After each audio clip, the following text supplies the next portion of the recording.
Please stand for the Pledge of Allegiance. I pledge allegiance to the flag of the United States of America and to the republic for which it stands, one nation, under God, indivisible, with liberty and justice for all.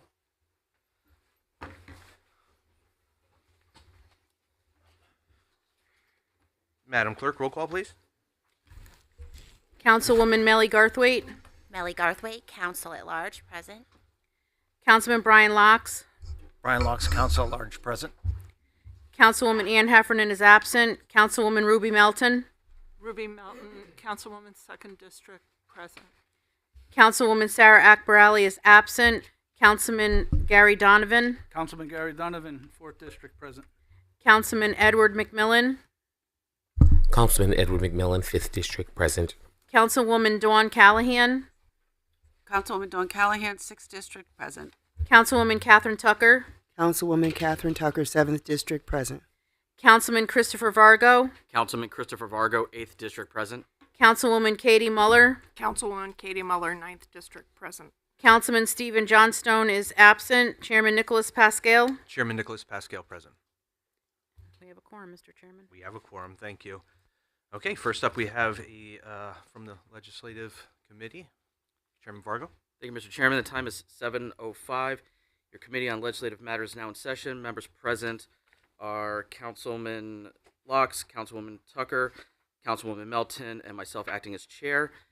We are entering into a public hearing on Communication C from the April 14th, 2025 agenda from Mayor Dorinda Borer regarding an ordinance amending Chapter 211 of the Code of the City of West Haven, Article 8, Elderly Tax Freeze. Would anyone from the public like to address the City Council regarding that matter? For a second time, would anyone from the public like to address the City Council on that matter? For a third and final time, would anyone from the public like to address the City Council on that matter? Seeing none, Mr. Chairman, the public hearing is now closed. The time is 7:06. Thank you. Thank you. All right, we will now enter into public session at 7:05. Do I have a representative from the Beach Club here? Why don't you come on up first? I know there's a lot of you here, and there was something prepared, so since it's on the agenda, we'll hopefully get you guys all set. Hi, thank you. My name is Angela Beebe. I am the current president of Prospect Beach Fish and Game Club. I thank you for your time in addressing the matter of our contingents on our lease. I just would like to say that our club has been in existence since 1948 in West Haven. We are primarily, our demographic is roughly between the ages of 35 and roughly 70. We have about 154 active members and roughly 35 lifetime members, all residents of the city of West Haven.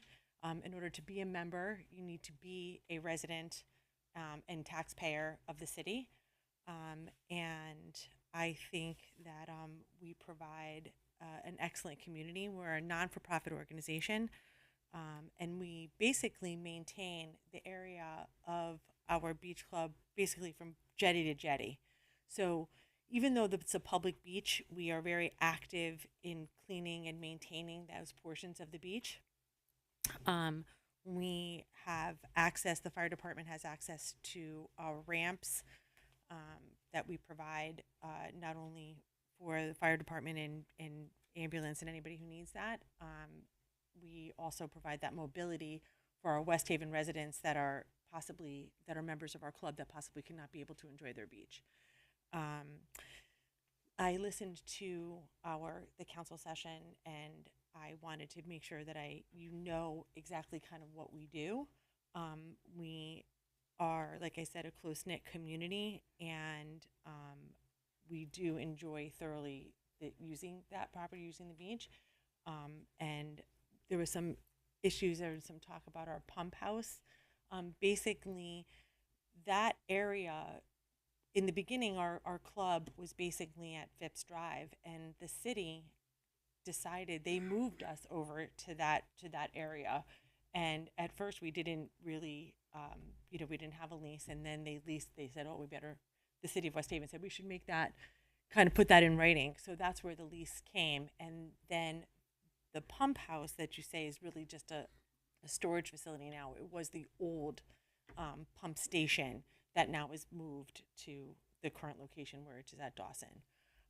We also provide the electricity for the cameras for the Dawson Avenue parking lot. So we pay for that with our dues, our membership dues, and we also do a lot of charity and a lot of donating to a lot of charities in our city. And we are asking that if you have any questions, I can certainly try to answer them. But we are asking that you renew our lease for our community. Okay, I see a lot of new faces here. So I just want to remind everybody that the public speaking portion isn't a back and forth. We might address it later on, but it's not like a back and forth Didn't know thing. that. Just My first time doing yeah, it. so- exactly. That's why I wanted Yeah. to let you know. Also, there's a 5-minute speaking rule that we use Sure. tentatively. And as your folks come up, I know there's a lot of them here. I just want them to, if they were looking to look at the comment procedures, they are on the agenda, which I hope is on the podium there in front Yes. of you. Okay. Was that it? Was there anything else you wanted to add? Yes, thank you, Justin. Thank you very much. We do carry our own policy for the parking lot and the area that we lease. But every jet skier and every person that launches the small watercraft from our ramps has to carry their own personal insurance and their personal liability. That's in our bylaws. So they must present that at the time of renewing their ramp tag for us. They need to present their insurance needs to be active before they can launch off our ramps. Perfect. So, Okay. and we have a copy of our insurance policy should you need to see it. If you ever wanted to do that. Chairman, did you want to see the insurance policy at all? Ask Angela. Yes, but you can. You're more than welcome. It's active and paid. Yep. Sure. When we get to my committee, if the committee is interested, then I'll ask you to come up. Thank Okay. you. Perfect. Thank you. Thank you. Thank you. Would anyone else like to speak before Mr. Pimer?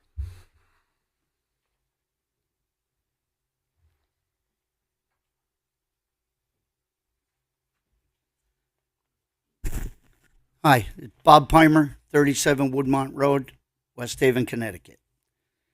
We're a club of boaters, fishermen, swimmers, and beachgoers. The club's been in my life since I was a lifeguard. Here's where I date myself. In the late 70s, early 80s. The club's always been there for the citizens and all the kids that guarded there over the years. Club also has 2 no-wake buoys that we maintain and put in, and it really has, since that got put in, controlled the speeds of boaters, jet skiers, and the incoming jet skiers that we get from other surrounding towns. They seem to like to congregate there, but because of the buoys, it's become a lot safer. And as your harbor master, the club is a vital asset to the city's fire, police, and myself, mainly because of our ramp. The ramp doesn't cost the city anything. We maintain it. The club allows quick and easy access to this section of our harbor. And as everybody knows, the mayor's worked very hard, and the council and our harbor commission for the April Street project that was in the paper a week ago. So if anything's going wrong at April Street, our club allows one other access for EMS and emergency personnel, including the DEEP. We've even done a boating safety class there for kids in the past. So the only thing I would like is just consider our renewal, and thank you for your time. Thank you for your comments. Would anyone else like to speak before the city council? For the second time, would anyone like to speak before the city council? For the third and final time, would anyone like to speak? I see a Go ahead. No, please.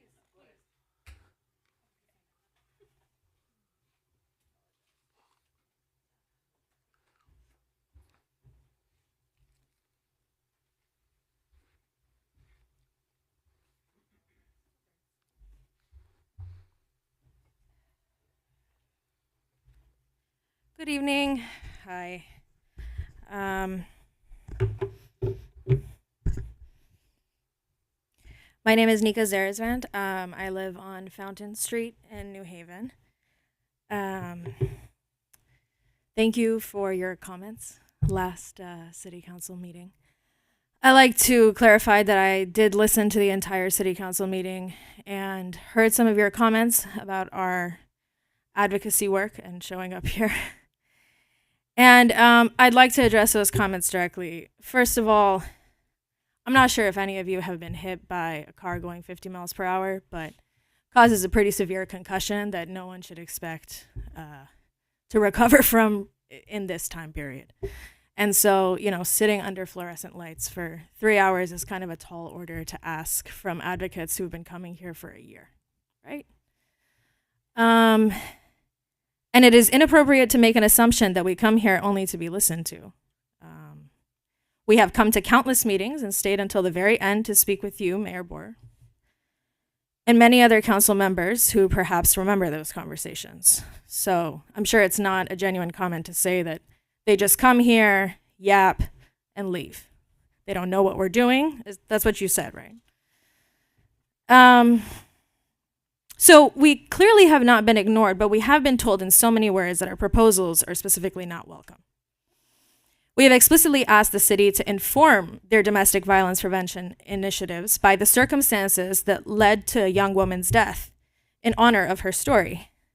We have specifically asked if we could submit a holistic plan for domestic violence prevention, Councilmember Vargo. And we have repeatedly been told that the reception of such a proposal is entirely under the discretion of the mayor. In numerous conversations with you, Mayor Boer, you have reminded us that there is a protocol to proposing plans to the city. I'm wondering if you actually conducted the needs assessment that you said needed to happen before city resources were invested in the new initiatives that you've outlined.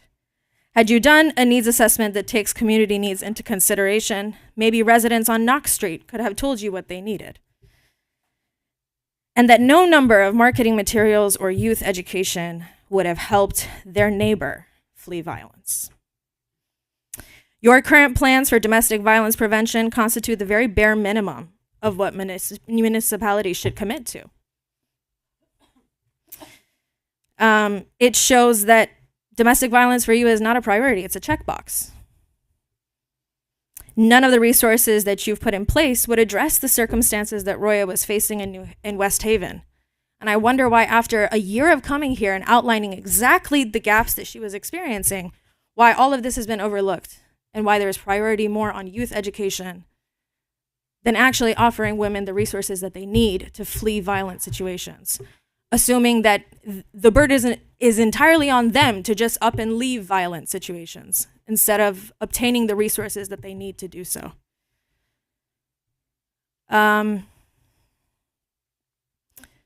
Roya utilized almost all of the domestic violence services around her. She was forced to return to live with her abuser.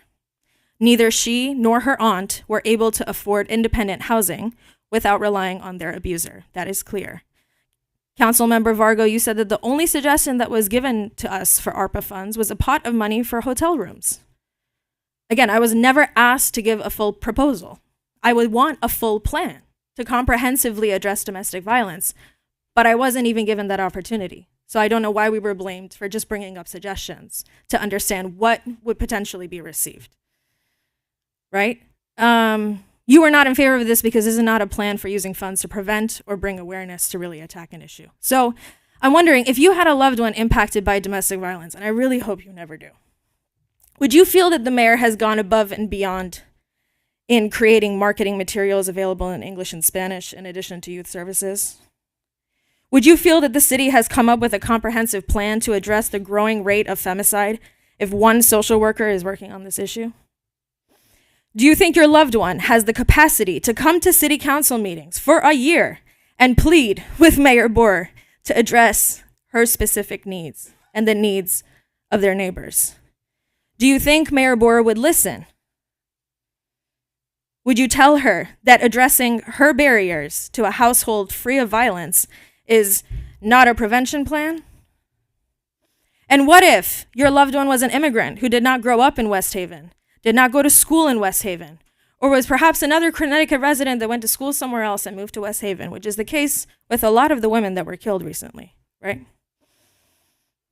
How does the city ensure that they have an equal shot at thriving in this city? There is no amount, again, I will say this again, there is no amount of education that addresses the fact that some women do not choose to stay in violent situations, and yet they are trapped. You have so far offered no resources for those women. I'd like to assure you that I will stay until the rest of this meeting to discuss what a comprehensive plan looks like, but I'd like to make it abundantly clear that none of the steps that have been taken so far indicate that this council and the mayor have actually listened to Roya's story to the extent that they understand the gaps in domestic violence services in West Haven. Yet I'm always here to talk about what it looks like to address this issue in a way that actually honors the lives of domestic violence victims right now.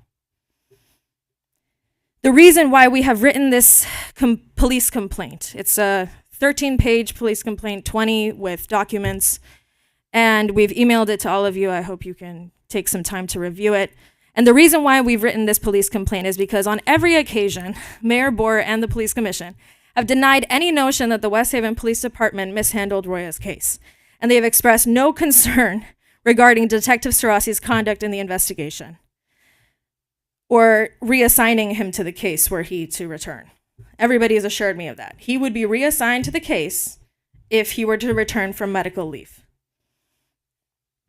Mayor Boer, I appreciate that you've been in communication with the police regarding Roya's case. I am not asking you to explain to us why the investigation has been difficult, as I understand the complexities. What I want to draw attention to here is why the mayor is more interested in funding the police and offering them resources than ensuring that they are using that funding and those resources correctly. The city is quick to invest in cameras and new technologies, but does not express concern at the pace at which officers recover footage, conduct interviews, or communicate with witnesses. The city is not concerned about the numerous insensitive and inappropriate comments that Detective Sarasi has made about Roya's character, or that he wanted to conclude that she was simply dating her uncle, became depressed, and committed suicide. I'm going to ask you to, yep, thank you. I have a couple sentences left. Mayor Boer, you were moved to replace the police commissioner, but you've never ensured that the detective responsible for mishandling Roya's case will be investigated. The city is confident in funding the police without holding them accountable to their duty. So when there's talk of accountability, why have I heard more concern expressed over West Haven's public image and our attempt to harm it than I have about whether the police will continue to discriminate against immigrant domestic violence victims, as they have done before? Thank you. Thank you, Nika. Would anyone else like to speak before the city council? For a second time, would anyone like to speak before the city council?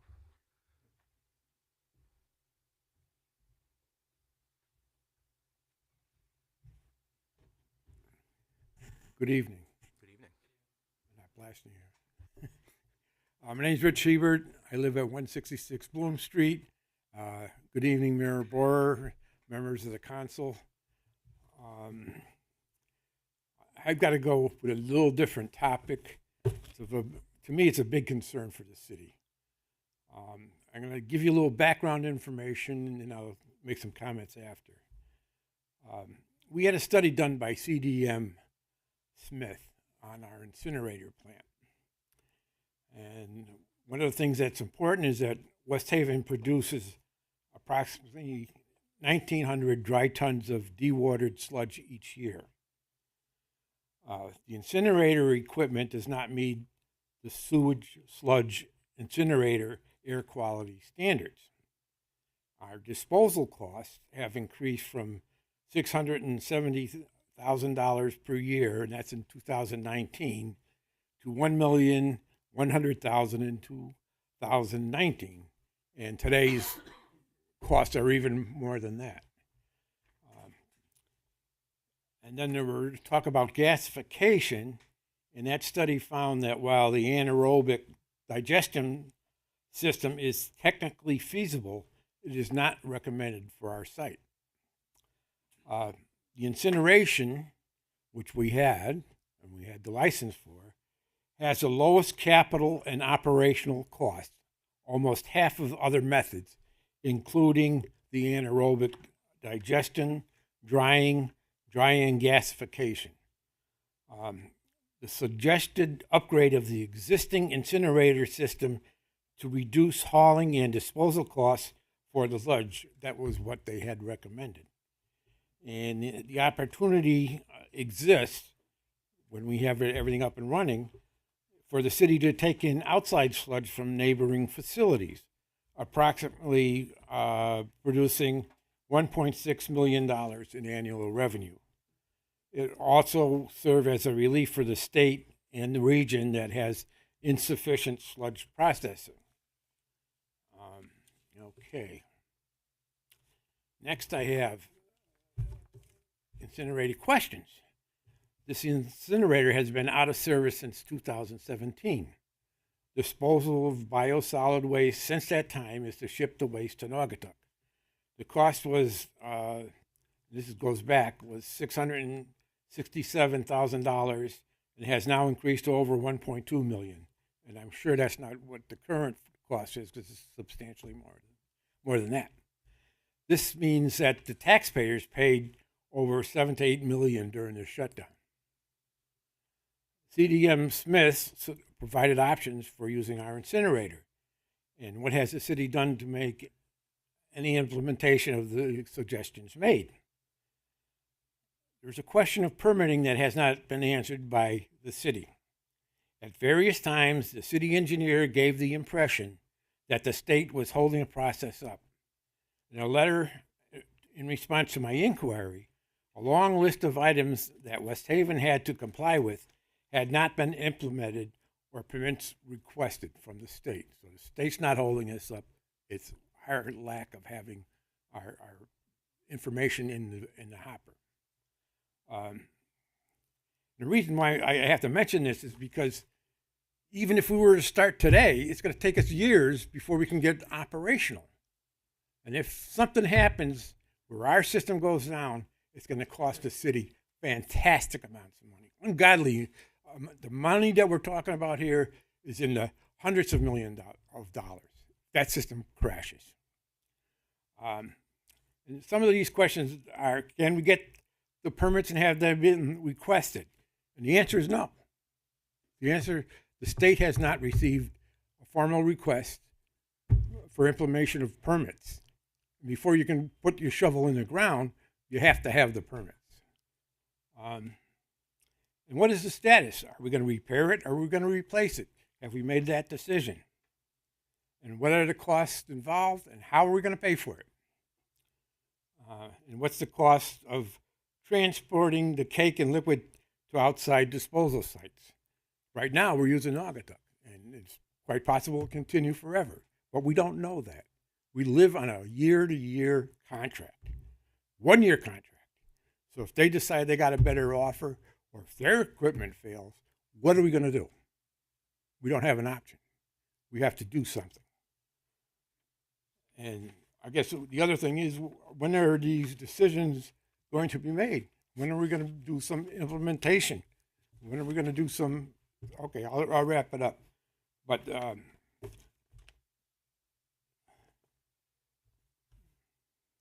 any proposal to replace the unit would require an application for a new air permit and the acquisition of that permit prior to commencement and construction. So before we do anything, we've got to get our permits in order.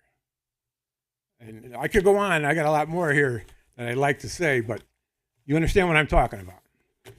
Thank you. Thanks for listening. Thank you, Mr. Ebert. Would anyone else like to speak before the city council for the second time? Would anyone like to speak before the...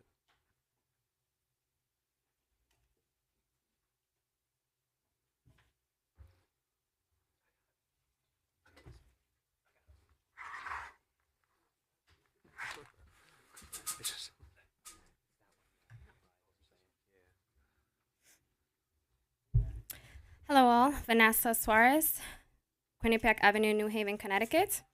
As stated, we have submitted a 13-page civilian complaint along with 7 photos of evidence. But I am not going to go into that complaint. You have all received that via email, and we expect that you will all to make the time to read that in detail. I am going to address the comments that you all made during the last city council meeting. To begin with, Mayor Boyer, you called us out and shamed us for not having stayed to the end though we have done that countless times. And we did mention in the last meeting that we were honoring Roya's birthday. And so we were outside grieving and celebrating her life, and also leaving love notes for her on the tree that were taken down. That's what we were doing. That's what we prioritized that night and didn't stay, since you wanted to know why we left. The other thing is, we have never spoken to you out of line, or anyone here, for you to say that we have said pretty derogatory things. And we certainly have not addressed you in the way that Chairman Collins addressed me, which was yelling at me and banging his gavel, right? We all remember that, right? We have attended countless city council meetings since February of 2024 and have stayed to the very end. On a few occasions, city council members, including the mayor, responded to our many concerns brought forward. The only person who has taken the time to reach out and actually schedule a one-on-one time with us is Councilwoman Melly Garthwaite, and for that I thank you genuinely. Aside from her, no one has made themselves accessible or showed genuine interest to be in relationship with us. We have cornered you, Mayor Borer, on several occasions at your inaugural ceremony and at the end of city council meetings to meet with you further to discuss the support at a municipal level for DV victims, in addition to discussing Roya's case. You have never given us an official meeting time. You've never had your office reach out to us to schedule something. So I'm not sure what you mean when you say that you've been meeting with us. Instead, the only meeting that you offered to set up for us was with the Special Victims Unit, which you then withdrew that offer upon finding out that we had met with the chair of the police commission to express our concerns. Moving on to comments from Councilman Vargas. You said that the only suggestion, that was brought forward for the ARPA funds was a pot of money for hotel rooms, and that you were not in favor of that. While that might have been what we shared during one of the city council meetings, it is not the only proposal we have put forward before you all. We have shared examples of how other cities have used ARPA funds to specifically support domestic violence victims, especially given how rates have significantly increased across the country. One of those cities is New Milford, who allocated $200,000 to specifically create a position for domestic violence victim advocate. In fact, I specifically recall holding Mayor Borer way past the end of one of these meetings to discuss with her proposals of how to use the remaining ARPA funds using a model New Milford had recently put forward. She did not show interest in supporting this initiative and stated that the one social worker position she created is more than enough to mitigate these issues. However, absolutely no ARPA funds have gone into direct services for victims who need tangible resources to escape their abusers. You all seem to fail to understand how paying for hotels would make a difference or serve as a way to prevent violence or attack the issue, despite the fact that we have repeatedly stated that BH Cares and CCADV cannot answer why Roya was only provided 2 months of shelter despite having scored a high lethality risk. That is clear indication that even when victims report, they are not being properly serviced. Short-term services will not make a difference in domestic violence situations when data has shown that it takes an average of 7 times for women to leave their abuser, and that victims are more likely to be murdered when they attempt to leave their abuser. Mayor Borer, you also said something along the lines of, if our police officers don't have a prior call, but you did not finish that sentence. To me, it sounds like you were about to say, but you knew better to say it in front of the cameras that day, that police can't help victims who don't help themselves. Fundamentally, your approach puts your sole trust in law enforcement instead of leaning on trauma-informed responders or funding emergency housing. You believe that it is up to victims to leave their abusers and that it is on them to report their abusers in order to be deserving of being saved. When you place the sole burden on victims to report, you are saying that there is nothing municipal government could do to prevent domestic violence without police, which is a dangerous and untrue narrative. It is common knowledge that most victims of domestic and sexual violence do not trust police, yet your inability to build trust with victims outside of police shows us you are not understanding the issue. Roya's story reminds us that even when victims report, police do not actually prevent violence. You say they are hitting it from all the angles, but they're not. Your only approach requires victims to trust police. And if they don't, are they doomed to die? That is not how prevention works. Prevention needs to happen before violence is reported. As far as the ARPA funds used to allegedly address intimate partner violence, you also stated that you are spending more resources on marketing these materials for services rather than actually providing direct services to these victims. So, to clarify, there has been no funding pool specifically created to support victims who have reported their abuser and need resources, including housing, mental health, financial literacy, etc., the way that New Milford did by allocating $200,000. And they did so because this was their effort to combat the long-term effects of COVID, which are increased rates of domestic violence. Councilman McMillan, I was shocked to hear you comment and say that the mayor is going above and beyond. She is doing what she's supposed to. I have never heard you say a single word about Roya, who is your constituent. Is this how you honor Roya? There was so many comments about the negative views of West Haven, and I could understand that it made you all uncomfortable for me to compare West Haven to Bridgeport, to Hartford, and to Waterbury. But the rates and the numbers speaks for themselves. I prefer to tell stories because these are people, these are women that are with full lives that are being murdered. But the reality is that you have had multiple femicides and you are having children being murdered as a result of domestic violence. And you are not addressing this. And you are far more concerned with being compared to cities that you actually look like. It's supposed to make you uncomfortable, this reality. This hard truth, it's supposed to make you uncomfortable.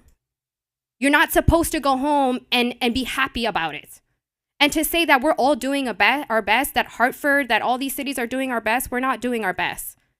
When the average number of women is increasing every single month and every year, we are not doing our best. When we have accepted that 12, 14, 16 women will die every single year in Connecticut, we cannot say we are doing our best. Thank you. Thank you. Would anyone else like to speak before the City Council? For the second time, would anyone like to speak before the City Council? For the third and final time, would anyone like to speak before the City Council? Public session is now closed, 7:35.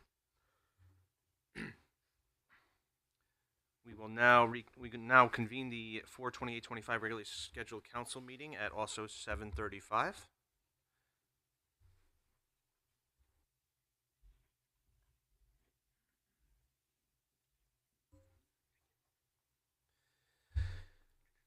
I am looking for a motion to approve the Journal of 4/14/25. Motion. Do I have a second? Second. Any discussion? All in favor? Aye. Any opposed? Any abstentions? Motion passes. And at this time, I'll have the council clerk hand out the communications for this evening and just make a note that Miss Councilwoman Garthwaite will be replacing Mr. Johnstone on the committees for this evening as the minority. Understood? All right, thank you. We have Communication A from the tax collector regarding overpayment refunds for April 2025, which will be filed with tonight's minutes. Communication B from Mayor Dorinda Borer regarding an ordinance amending Chapter 174 of the Code of the City of West Haven, peddling and soliciting, being assigned to the Legislative Matters Committee, Chairman Vargo. Communication C from Mayor Dorinda Borer regarding an ordinance amending Chapter 178 of the Code of the City of West Haven, posting of bills, being assigned to the Legislative Matters Committee, Chairman Vargo. And that concludes our communications for this evening, Mr. Chairman. Thank you so much. We will now recess into committee meetings at 7:37. First up, we have the Finance Committee, and tonight we will have Councilwoman Tucker leading. Good evening, Councilman. It is 7:35, and your Committee on Finance is in session. Members present are Councilman Vargo, Councilman Locks, and Councilman Johnstone is not present, and Councilwoman Tucker, myself, acting as chair. Councilwoman, don't forget Ms. Garthwaite is And, also. oh, sorry about that. And Councilwoman Garthwaite standing in for Mr. Johnstone. Okay. And so first up, can we have Mr. Gormany come to the podium to give us update? All right, good evening, council members. Good evening. So we have two updates today. The first one is the monthly financial report, which was submitted to the council. Not a lot has changed between last month and this month. We did update some of our projected figures going into between the month of February and the month of March for the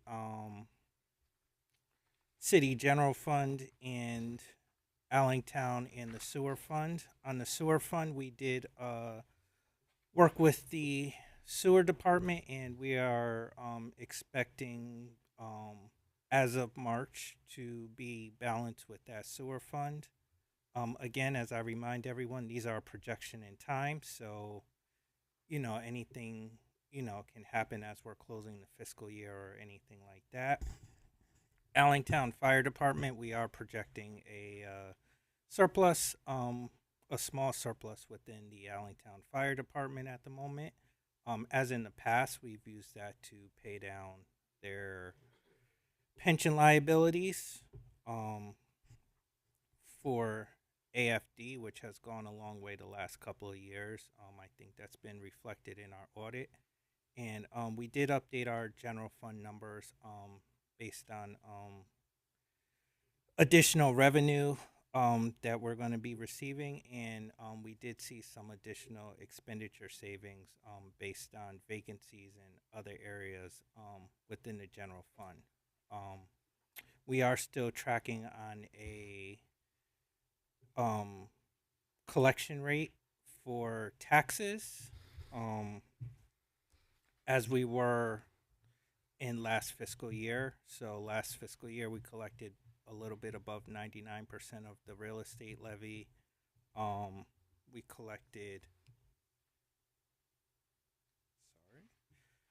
94.79% for personal property. We're actually trending slightly above there for this fiscal year.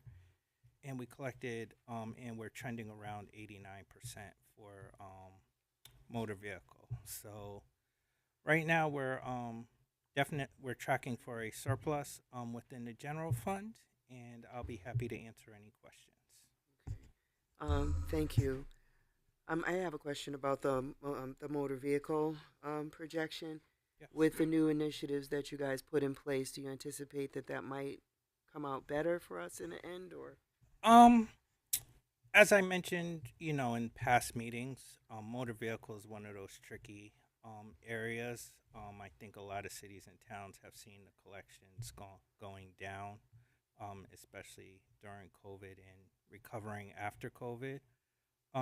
But some of the initiatives we expect to maintain around that 89% collection rate. Excuse me. Okay. Collection rate. For this year, we're expecting possibly a little higher going into next fiscal year. Okay. But we're being conservative on that number just because it's fluctuated over the last couple of years dramatically. I mean, 5 years ago we were in the West Haven and other cities and towns were in like the 90 percentile collection rate, and we've seen that go down over the last couple of years. So we're conservative with that collection rate. Thank you. Does anybody from the Finance Committee have any questions for Mr. Gormany? Councilman? Thank you, Madam Chair. Good evening, Mike. Good evening. So our fund balance is approximately, just rounding it off, 12.5%. Correct. And I just want to recall that we voted on a plan that we should be maintaining an 8%. So we're doing better than better than expected. Perfect. Do you see any fluctuations in that by the end of the fiscal year? You think we're gonna keep hitting that mark? Again, it's hard to project. Right now, what we're going off of how we spent last year, and looking at vacancies and hiring this year. But I think we'll be right around that percentage, barring anything unexpected happening. And I know that our policy is 8%, but do you have any feeling of what MARB is looking at? I think they were pretty happy with the policy that we put before them. West Haven spent the last few years really building up that fund balance. So I think that fund balance policy is a really good starting point. We've exceeded that. And I think, in the next couple of years, we can certainly look at revising. I think when I presented the fund balance policy to the city council, we said a good practice is every couple of years of looking at that policy and just reviewing it. But you know, the future is unexpected, so I think that's why we started out with a conservative number. But Again, your expectation, if they're happy with 8, then they Yeah. should be thrilled with 12 and a half. yeah. I hope. I mean, our goal is to really get up, you know, best practices is, you know, about 3 months worth of operating expenses, which in the average budget is about 16%. You know, that's what the benchmark is from entities such as GFOA. So we're not and quite. So we're not. CCM, we're not quite there, but we're building it up. We're getting there though. Yep. Great work. Thank you, Madam Chair. Does anyone else from the Finance Committee have any questions for Mr. Gormley? Okay, I'll open it up to the whole council. Anybody else have any questions? Mayor? Okay. Oh, are you? I was going to transition over to the budget. But Do you want to say anything on the budget? nope, before I was do? going to transition over to Okay, all right, we'll tag team. So thank you, Councilwoman Tucker. And I know this is, this week is critical week for our budget, and everybody's been working really hard, and I appreciate all the work that all of you have been doing. Our finance team has been doing. Actually, our assessor is here, and all the work. It's a heavy lift, that department. So when I presented the budget on April 3rd, I did talk about my budget did not have any false assumption in it. I did not build anything into it that was not solid, right? That has been done in the past where things are built into the budget and then they don't come to fruition, and then at the end of the day we're in a hole. So April 3rd is early on in the game, so I presented the budget with the information we had at hand, and I had committed to over the course of the next 5 or 6 weeks to continue as I work on business negotiations and we tighten up the revenues to come up with adjustment recommendations for all of you. So even though by charter I can't make any more budget adjustments, I am going to provide you with budget adjustment recommendations. It's up to you to vote on them or not, but they're pretty sound fiscal recommendations that that work based on the information. So, for example, I didn't put in the sale of North End Field, right? Because until they sign the contract, I'm not going to build a sale in until I know that that money's coming. I didn't build in the building fees for the Kelsey until the appeal process is over. And now the appeal process is over, so I could build in more building fees. So those are the types of examples. And as you heard, our prior year taxes are coming in more favorable. So I'm going to send this to all of you, and I'll give it to Stacy for the record.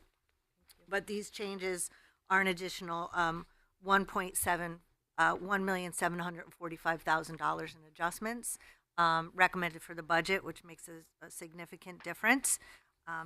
As I've mentioned before, it's about $4 million per mill, and this should help with that. All right.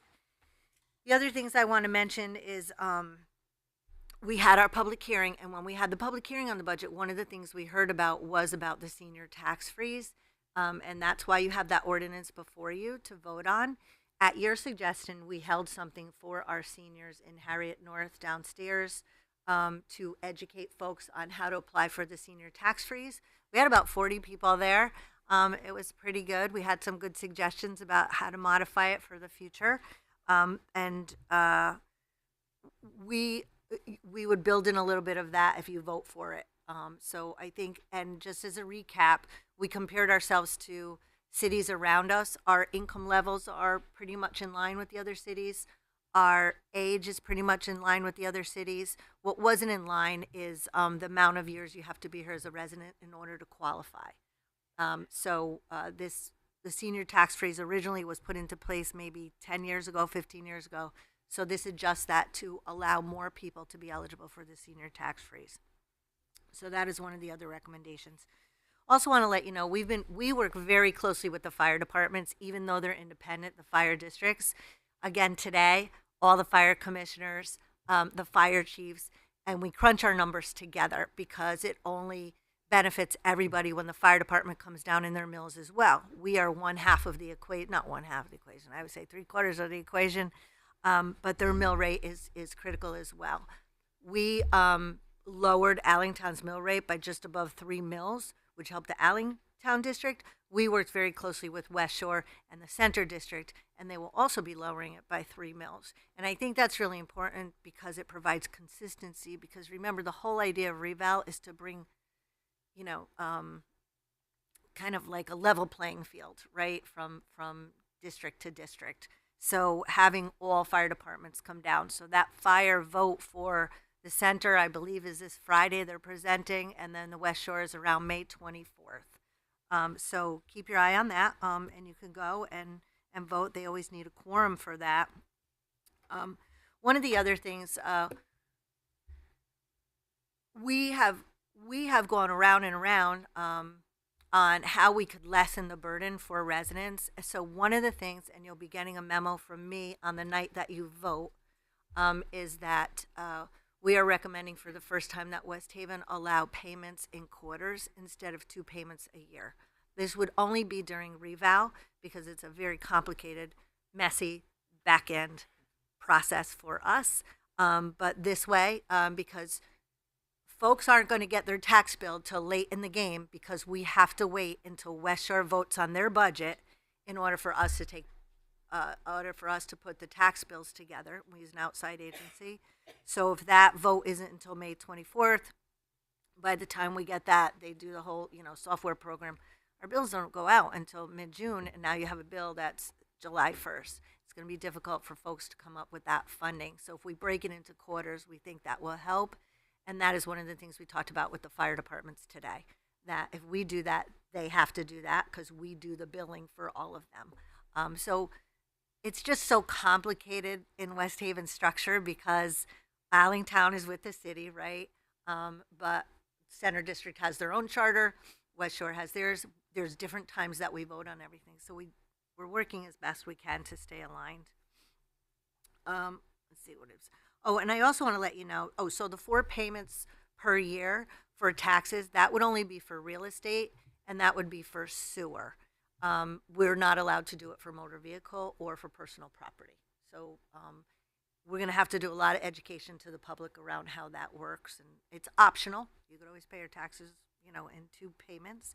And then the other thing I want to let you know is that we're meeting with the governor on May 7th, a number of municipalities that are going through revaluation, just to see if there's additional relief that is available for cities that, in particular like ours, that have been distressed throughout the years.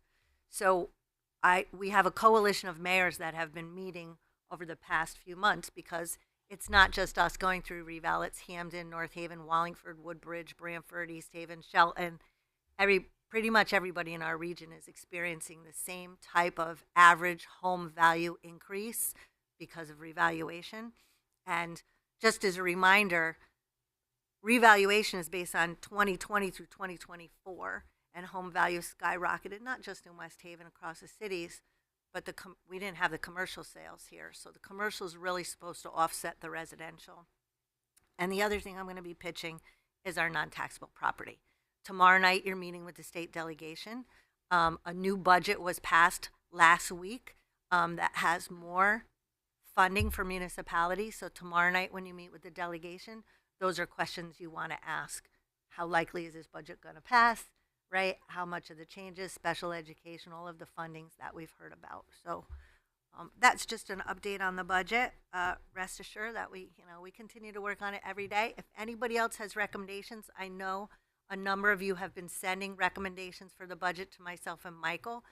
That takes a little while to crunch those numbers. So if you have any recommendations, try to send it to us in the next 24 hours because otherwise it's going to be a really, really, really, really long night, Thursday night, because you only have till midnight, and we're going to have to crunch all of your ideas. So with that, does anybody have any questions for me?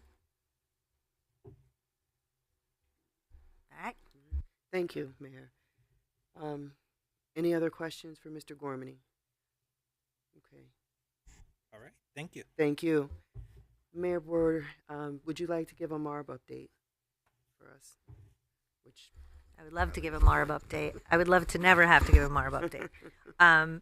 So just to remind everybody, police pension, right, is a critical issue that we're working on. And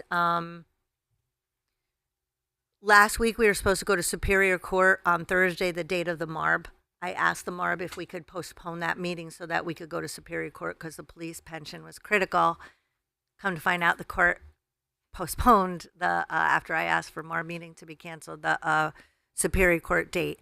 So I know Paul Dorsey's in the hallway today. We've been working with the police union representative, Attorney General's representative, State of Connecticut's representative to try to get back to court next week, Monday or Tuesday, if that works. And the moon and the stars align. Perhaps we could come to a mediation. As a reminder, the city is not a defendant or a plaintiff in this case. I'm just going to court to help the best I can to facilitate a resolution for the police and for the residents. So once we see where that goes, then we'll know what our future is with the MARP. Thank you. Thank you for that update. Let the Chairman. record reflect that Steve Johnstone has tiptoed in. Okay. All right. I think it is now 7:55. 7:55, and our Committee on Finance is now closed. Thank you. Thank you very much, Chairman Tucker. Next up, we have the Legislative Matters Committee. Chairman Vargo. Thank you, Mr. Chairman. The time is 7:55. Committee on Legislative Matters is now in session. Council members present are Councilman Locks, Councilwoman Tucker, Councilwoman Melton, Councilman Johnstone, and myself, acting as chair. First up this evening is Communication B from Mayor Dorinda Boer regarding an ordinance amending Chapter 174 of the Code of the City of West Haven, peddling and soliciting. We will need a public hearing, but I do believe that Corporation Counsel is here to speak to it, so I would like a motion to bring this out for discussion. Motion. Do I have a second? Thank you. Attorney Dorsey? Thank you, Councilman Vargo. Excuse my scratchy throat tonight. So instead of being long-winded, I'm going to introduce to you Captain Joseph Romano, who is the impetus, along with Mayor Boer, behind this proposed ordinance. And I would also like to recognize my Deputy Corporation Counsel, Michael Taylor, who has been working diligently on this proposed amendment to the existing peddling and solicitation ordinance. I believe you have the ordinance in front of you and maybe a summary, but I'm going to turn it over now to Captain Romano to give you a brief rundown why this solicitation ordinance is so important and so timely and the great effect it's going to have for quality of life. Sir? Good evening, Captain. Good evening, Mayor Boer and members of the council. Over the last few months, we've had a significant rise in the complaints concerning solicitors. I began to review the city ordinance and our policy regarding soliciting requirements at the police department, and I quickly realized our city ordinance was outdated and our internal police policy was basically non-existent. I networked with executives from other agencies regarding this issue and ultimately revised the city ordinance with the assistance from Mr. Dorsey. The new policy will have many benefits, but here are some highlights.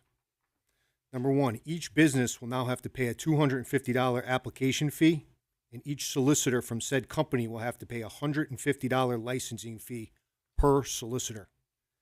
Background checks will now be required for those who wish to solicit within the city. That will include local, out-of-state, and the sex offender registry checks. Number two, only 5 solicitors will be allowed per company. I realized this was important when several months ago I was called to the police department lobby and we had about 20 individuals trying to solicit for one company. And most of these people were simply dressed in hoodies with no credentials whatsoever. That to me was concerning and they were asked to leave the lobby. That brings us to number 3. ID badges with the individual's pictures will be issued from the police department and must be worn while soliciting in the city.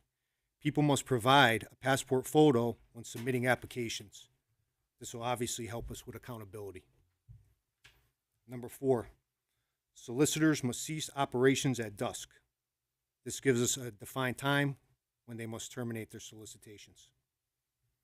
And number 5, the revised city ordinance now gives police the authority to issue a $250 fine to solicitors who are found in violation, whereas the old ordinance only gave us the ability to issue a $25 fine. So that's a significant increase for us, and that helps us do our job.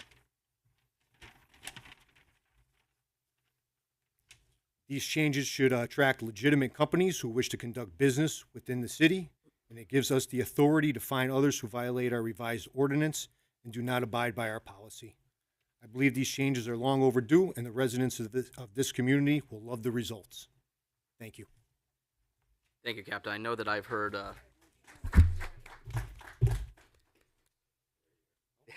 Don't go anywhere. I know that I've heard frustrations from my constituents. I've been frustrated. I've had folks from the same company come around week after week after week. You and I spoke on the phone Yes, a couple of sir. days ago. So I'm very excited about this, and I thank you and the entire team for putting this together. It's a quality of life issue. Absolutely. You know, people don't want to be bothered at home, and you know, we don't want to stop them from conducting their business, but to do it in a reasonable and responsible way. Absolutely. We just want legitimate companies to come and solicit here, and we'll do it the right way and have accountability with everything, and that's going to definitely help out. Are there any exemptions to this that anybody should be aware of? Yes, there will be some exemptions. Go ahead. So the definition of soliciting is it's or peddling for wares is to sell a business product, either a service or a thing. Politicians will not be subject to licensing requirements, nor will wholesalers soliciting retail shops. It's only door-to-door residences that will be affected by the proposed ordinance. Another interesting feature is that we added a provision that would limit any one company from soliciting a property more than once per 6-month period. So you can't get inundated, you know, on a daily basis or a weekly basis by the same company banging on your door to sell you solar panels that you already have on your roof. I've had that. Thank you. Those are the exemptions. Any questions for Captain Romano or Attorney Dorsey from the committee? From the council? Okay. Councilman Johnstone. Thank you, Chairman. Captain, long time no see. Good to see you as always. Just for clarification, so the application fee $250, $150 per individual. Does that $250 cover? Is that like an umbrella? Am I understanding that correctly, or is that $250 added to each individual on top of the $150? No, that's just per company. Per company, business. okay. So you have the initial application fee for the business, which is $250, and then we allow you to come in with your people, limit of 5, and then you have to pay $150 per solicitor, based and that will be approval of their background check.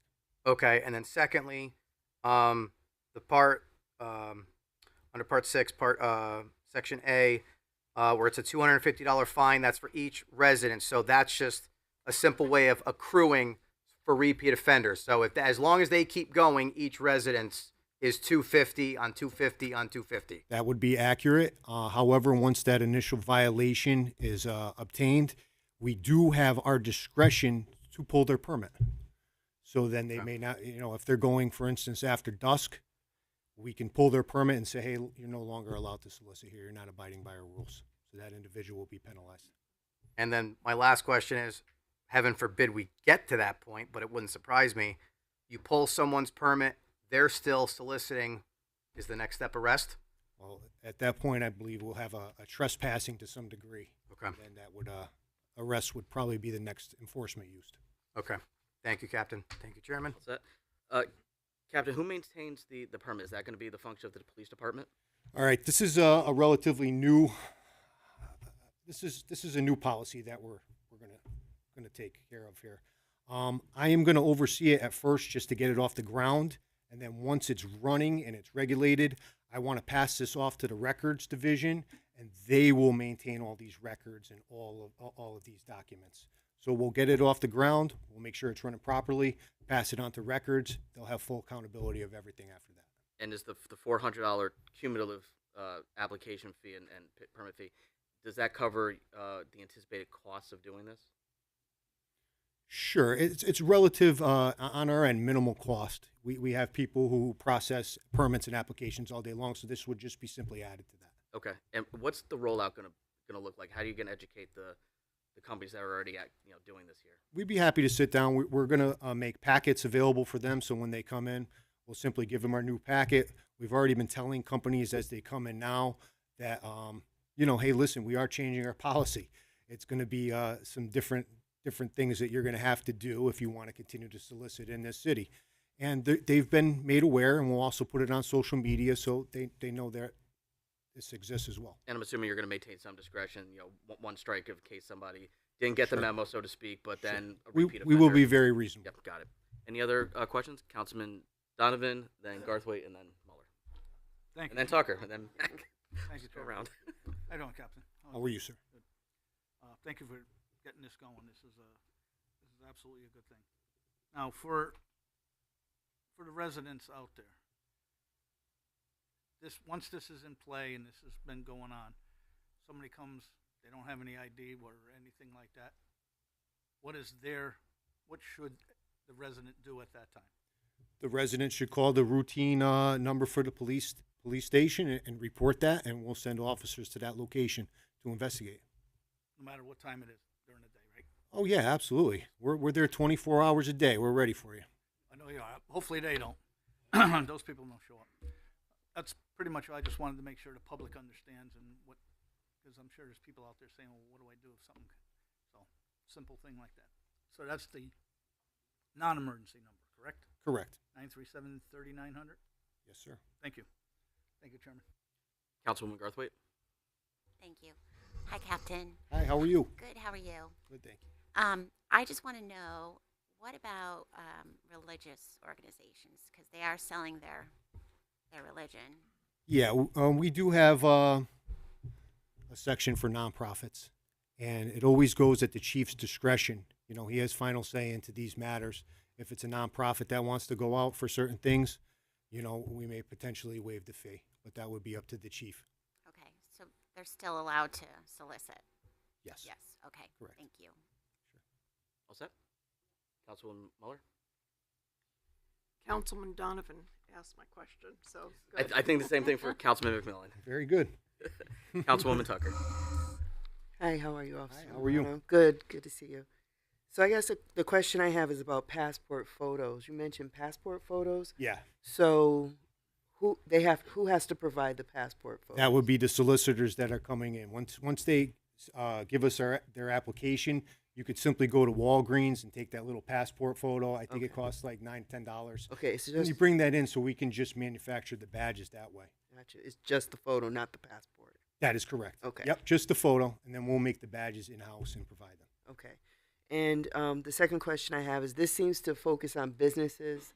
We have a lot of people who kind of, I don't know if the right word is peddling, but people who like ask for money in the street. Does this apply to them as well?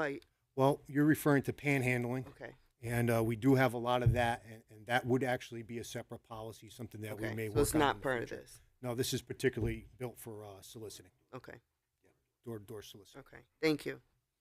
Captain, do you have a sense of how long the process takes from application to issuance of the up to 5 badges? Do you have any idea? Like I said, we've never done it yet, but I have a good team behind what's me, your goal? And I'm confident that we can get it done pretty quickly. Okay. Any other questions? Councilwoman Callahan? Thank you. Hi, Captain. Hi, how are you? Thank you for this. This is awesome. As far as my colleague just asked about the nonprofits and the religious groups, do they, even though they don't have to pay, do they still have to register? Oh, absolutely, yeah. So I they mean, would anybody still- who's out there, we'd like for you to have a badge if you're going to be out soliciting to any degree. Okay, so I they mean, just that's- have to register, but they just don't have to Sure. pay the fee. That is correct. Okay, perfect. And then you said they're also going to have a criminal background check? That is correct. Perfect. Okay, thank you. Councilwoman Tucker, and then Councilwoman Garthwaite again. Do you have a plan yet for the communication? So how will people know this? Because best practice, I guess, is that people just kind of show up. Well, you're required to come into the police department lobby anytime you want to solicit. Now? Yes. Okay. So they do have to come in and check in. Okay. But now we have different forms and a different procedure, and we will explain to them when they come in. We could do it face to face. Like I said, we're making packets and everything like that, and we'd be happy to sit down with anybody if they need the information. Will there be an announcement that goes out, maybe? Sure, we were going to do paper a or social, something? Or social media? Once hopefully it's approved, we would like to do it over social media. Thank you. Councilwoman Garthwaite? Thank you. Just to follow up, on Councilwoman Callahan's question. So the religious solicitation, they need to have a badge made, correct? So I'm going to address that point because, excuse me, it's a very good one. The short answer is no. You could walk up to someone's house unless they have a no soliciting, no trespassing signs. Please stay away from my property. There's nothing to stop you from walking onto a property and knocking on someone's door. And if you want to have a conversation about religion or arguably even politics, you're not soliciting. Okay. You might be promoting your faith or a idea group, but that's not necessarily it's not commercial. Now, if you were selling Bibles or prayer books, that's a different story. If you're doing it for profit, that's a different story. That's commercial. Okay. So that's really where the line is drawn. It's certainly not an infringement of anybody's right to engage in speech or to engage others or free association. Unless, of course, you go to a property that says, you're not welcome here. And there are certain signs that are legally posted on properties that say no soliciting, stay off the property, Okay. private property. So they need to notify the police department, correct? And they don't have to have a badge. I would, as the ordinance is written, no, they wouldn't have to notify the police department.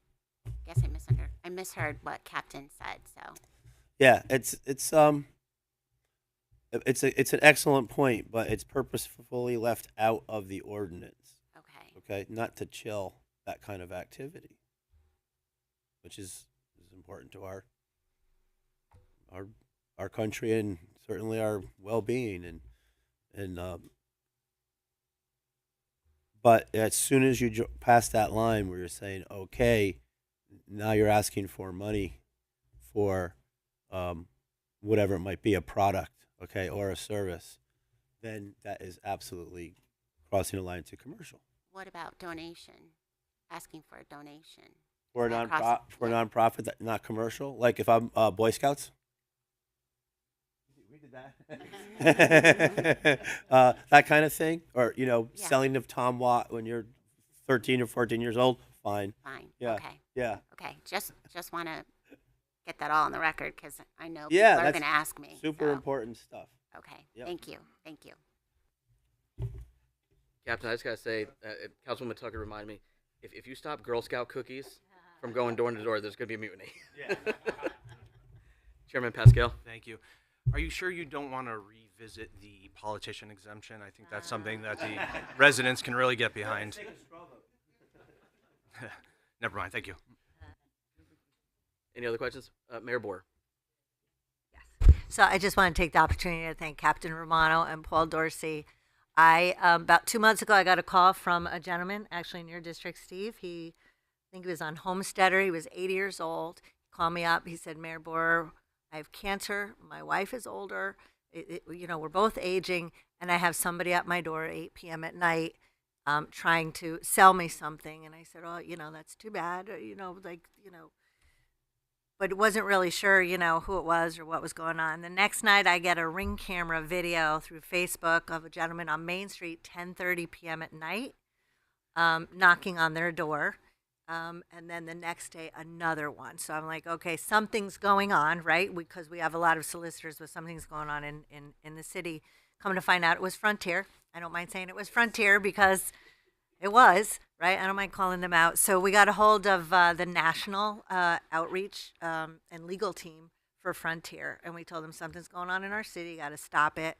They were a little mortified because it's a subcontracting team that they subcontract out to. I said, well, you got to vet them a little better. I called Captain Romano. I was like, I think we got to, it's time to address the soliciting, policy. And to their credit, you took it, you ran with it. When we do these ordinances, it's not easy like we have an idea and you write it up. So a lot of legal research, a lot of looking what other cities do, a lot of comparing it to statutes. So it was no easy task. So I want to thank you both for the work that you did. And as Councilman Vargo said, it's about quality of life, right? Who wants somebody knocking on their door when they're running for mayor? at Tempe. But thank you. Our pleasure. Thank you, Merritt. Thank you. Okay. Thank you, Captain. At this time, may I have the second rescinded? I rescind. Thank you. May I have the first rescinded? I withdraw my first. Thank you. Madam Clerk, can we set this down for a public hearing at the next meeting? Yes, sir. That would be, let me just get the date. May 12th at si- 6. I think we have a number. Yeah, 50. You want to do 50? I'm going to have two. Yeah, so that'll be Councilman Donovan's going to have, are you going to have one? 1.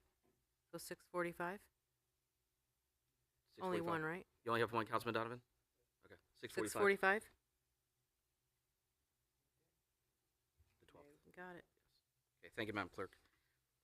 Next up, Communication C from Mayor Dorinda Boer regarding an ordinance amending Chapter 178 of the Code of the City of West Haven, posting of bills. Again, we're going to need a public hearing, but I would like to have Corporation Counsel come up and discuss. So may I have a motion to bring this out for discussion? Motion.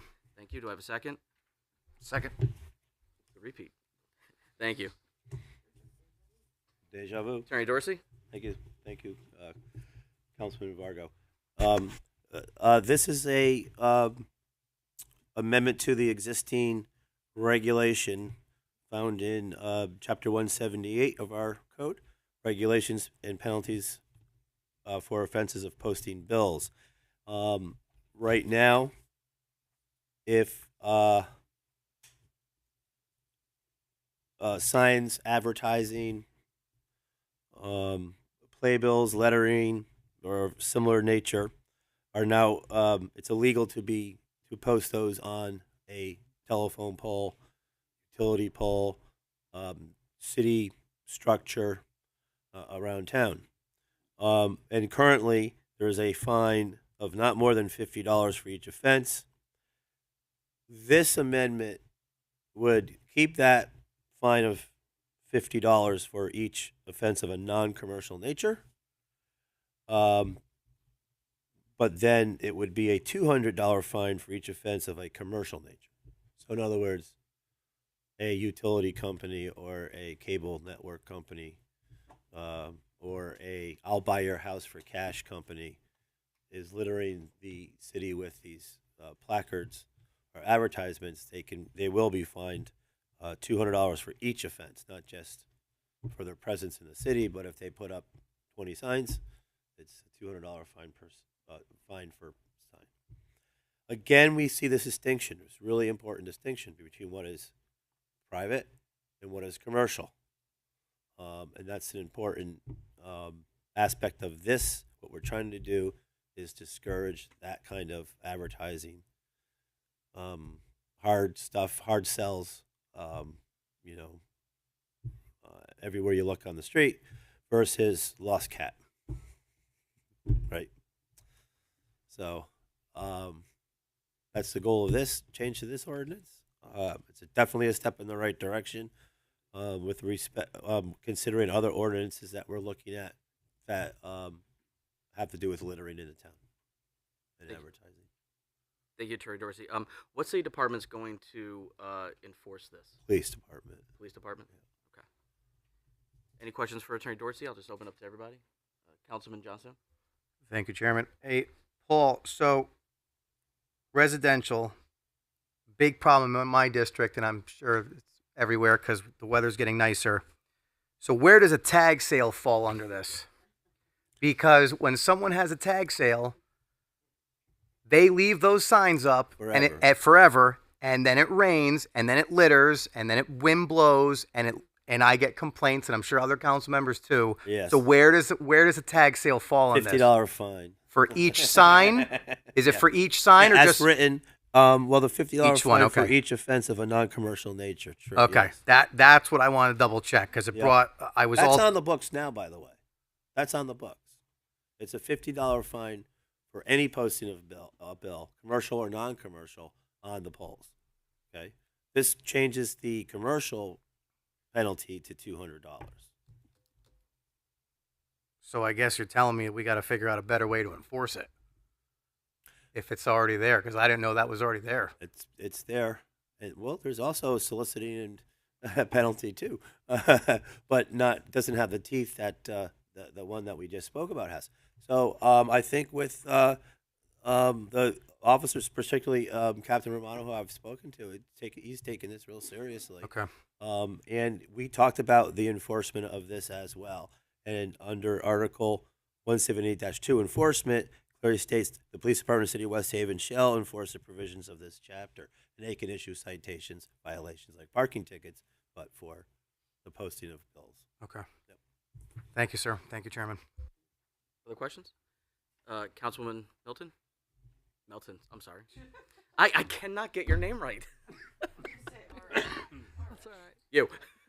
Me. Good evening. So could you clarify something for me on the cover letter? You talk about the placement, and the actual ordinance talks about affixing or causing to be affixed. Does this cover, for example, if you're not sticking it onto a pole or a tree, but let's say, for example, in the real estate world, you stick stuff into the ground with a sign, open houses, or, I'll buy your property for $1 million. What is the, So are those two different things? No, I would say if it's on city property, it's certainly a posting of a bill. So affixing would include that? My interpretation would certainly be that. I would make that Okay. argument, yes. Okay. Yeah, but on private property with permission or your own private property is a different situation. That would be more of, if it got obnoxious, it could actually be a blight or a zoning issue, right? Right.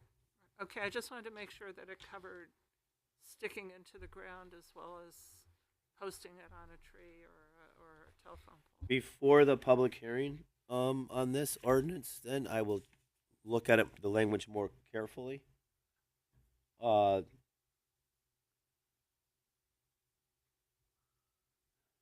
I will, yeah, Okay. we'll address that. All right, thank you. Yeah.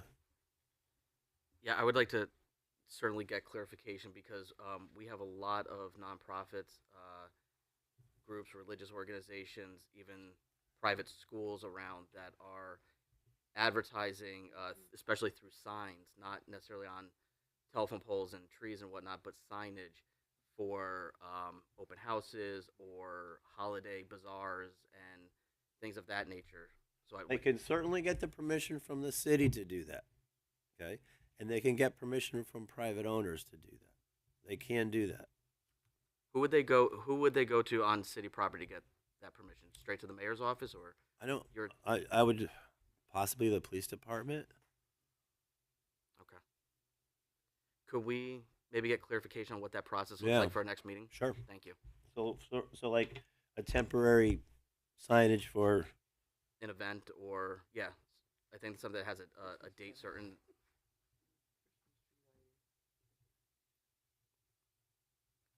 Councilwoman Garthwaite. Attorney Dorsey, I couple questions. So Yeah. I asked Mayor Boer just a couple seconds ago.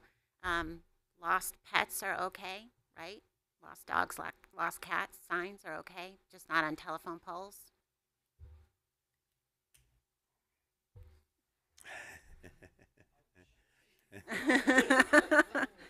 Ruh-roh. I have to maintain my lawyer hat, okay? And I will say that the language of this ordinance could prohibit that, okay? So that's something to think about. Also, what about missing children and missing persons? Mm-hmm.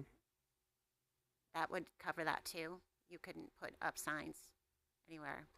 Well, that's where the exception, the permission from the city would come. And we could always add other exceptions to this ordinance. This is what's on the books now. We're merely changing the fine from $50 for both non-commercial and commercial to $200 to get rid of those advertisers. I get it. But If we want to explore other provisions in this we're going to get a lot of opinions on it one way or the other. We're going to have to draw the line somewhere. But isn't that a worthwhile conversation? I would say yes. Yeah. So I would just say that a lot of people do find pets Yeah. based on flyers, and people do find missing persons based on flyers. Yes. So they're really important to our community, and I think maybe that should be included. I don't know how everyone else feels, but that's what I feel. Yeah. Also, one other statement: arrest. It says arrest and $50 fine or $200 fine. Arrest is kind of a little strong Does it say for putting up a sign. Yeah, I mean that's probably antiquated language from the original. Yeah. It would be an infraction Okay. versus a crime, and an arrest is when someone's taken custody of. Right. It does say Yeah. it in there, and it does say it. And I did read Councilman Vargo's updated ordinance that you emailed out tonight, so it does say that. That's Yeah, just something to take that's note of. antiquated for sure. That's antiquated language that was in the original one. Okay. Yep, That's it. Thank you. that's a really good point. Councilwoman Tucker. My question is just, has there been any thought given to, since these are already on the books, why wouldn't we just enforce them rather than increase the fine? Maybe you talked about it, maybe you've discussed it. I'm just curious because it seems like if there's already a rule Yep, that's already on the books. we wanted to have some bite. Okay, we want to got junk. We all know that one, right? We want this to have some bite when we do enforce it. I'm getting communications from the police department, and also with discussions with the mayor that they want to enforce this kind of stuff now. Okay, that Right. they're looking to do it. No, I understand that, but I yeah, guess and so I think that's where the impetus came, and then how do we make this more potent and more of a deterrent? So we increase the fine for commercial use. yeah, the question really is about just enforce it, as opposed to. I mean, if we're not enforcing it, and that's the issue, I guess.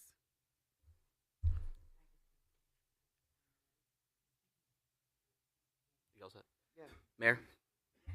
So, thank you to everybody for your great questions. I just want to clarify, this isn't just ordinance, this is state law. This is Connecticut state law, and I pulled it up just to read it for you. Connecticut state statute sets a $50 maximum penalty for each offense for anyone who affixes to a telegraph, telephone, electric light, or power pole, or to a tree, any playbill, picture, notice, or advertisement.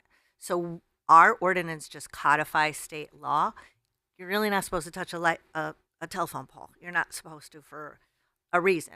What this ordinance was meant to do was to capture all of those commercials. So it's $50 for, an advertisement.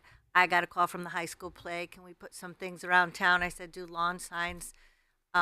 This is for that got junk. I'm going to buy your house for all of a sudden that are popping up all over the city. We wanted to increase the fine for commercial folks.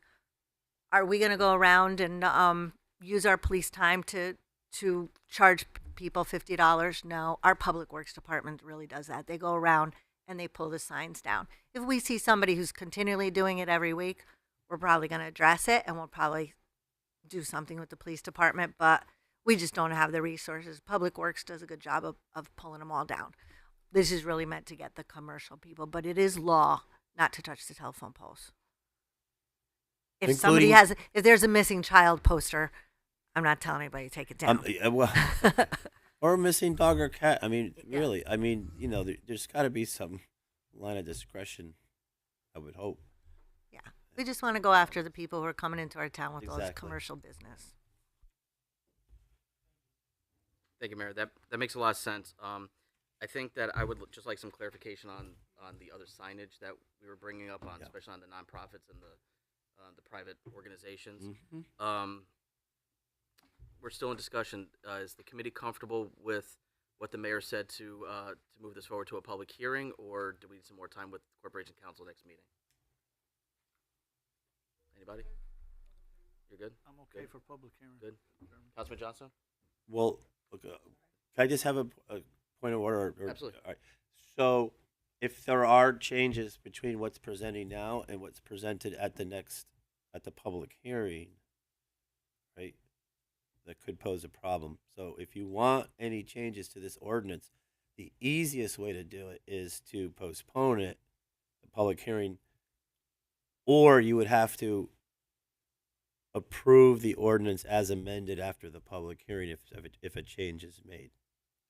Okay. The motion would be to approve the ordinance as amended, and then you put into the minutes the language you want changed.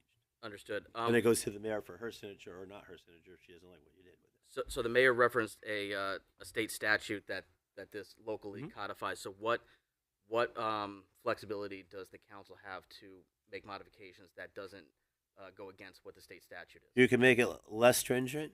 You can't make it more stringent. So we could build in exceptions. Okay. Well, if it's a state law, see, there's the kicker. So the utility companies have that state law, okay? But there's also city structures that this will address. But there is a state statute with respect to posting bills.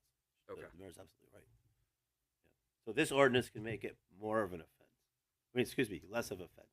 We not with respect to utility poles, but for example, what would a city structure be like? Down the beach, on the boardwalk, a post down there or something like that. Or any of the city-owned island, the small islands, island. exactly. That's it. Yeah. So we could make it then less, I don't know what the word I'm looking for. But Stringent. We could make it less stringent if we wanted. Can't make it more stringent. Okay. And we would do that by building in exemptions? Yeah. Okay. Open up to the committee.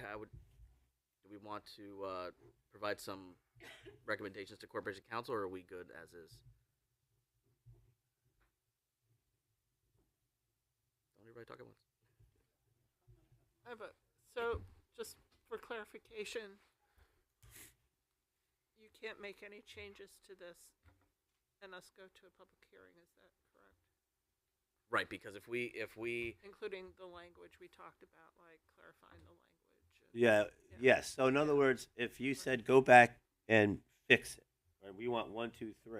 Okay. It would have to be another communication back to this council, because once you say yes, assign it to a public hearing, it's got to get published in the newspaper, and this is what's getting published in the newspaper, not the things we spoke about tonight, not the exceptions. Yeah. Okay. Can the second please rescind? Second rescinded. And the first rescind, please? Withdraw my first. Thank you. I think that we have a little bit of work that we want to do in the committee. So what I'm going to ask is that the committee, over the next couple of days, please email me the changes that you're proposing. That way we can send one communication to Corporation Council and forward it to the mayor for comment, and we'll revisit this at our next meeting. But until then, communication C is being held. Great. Thank you. Thank you, Attorney Dorsey.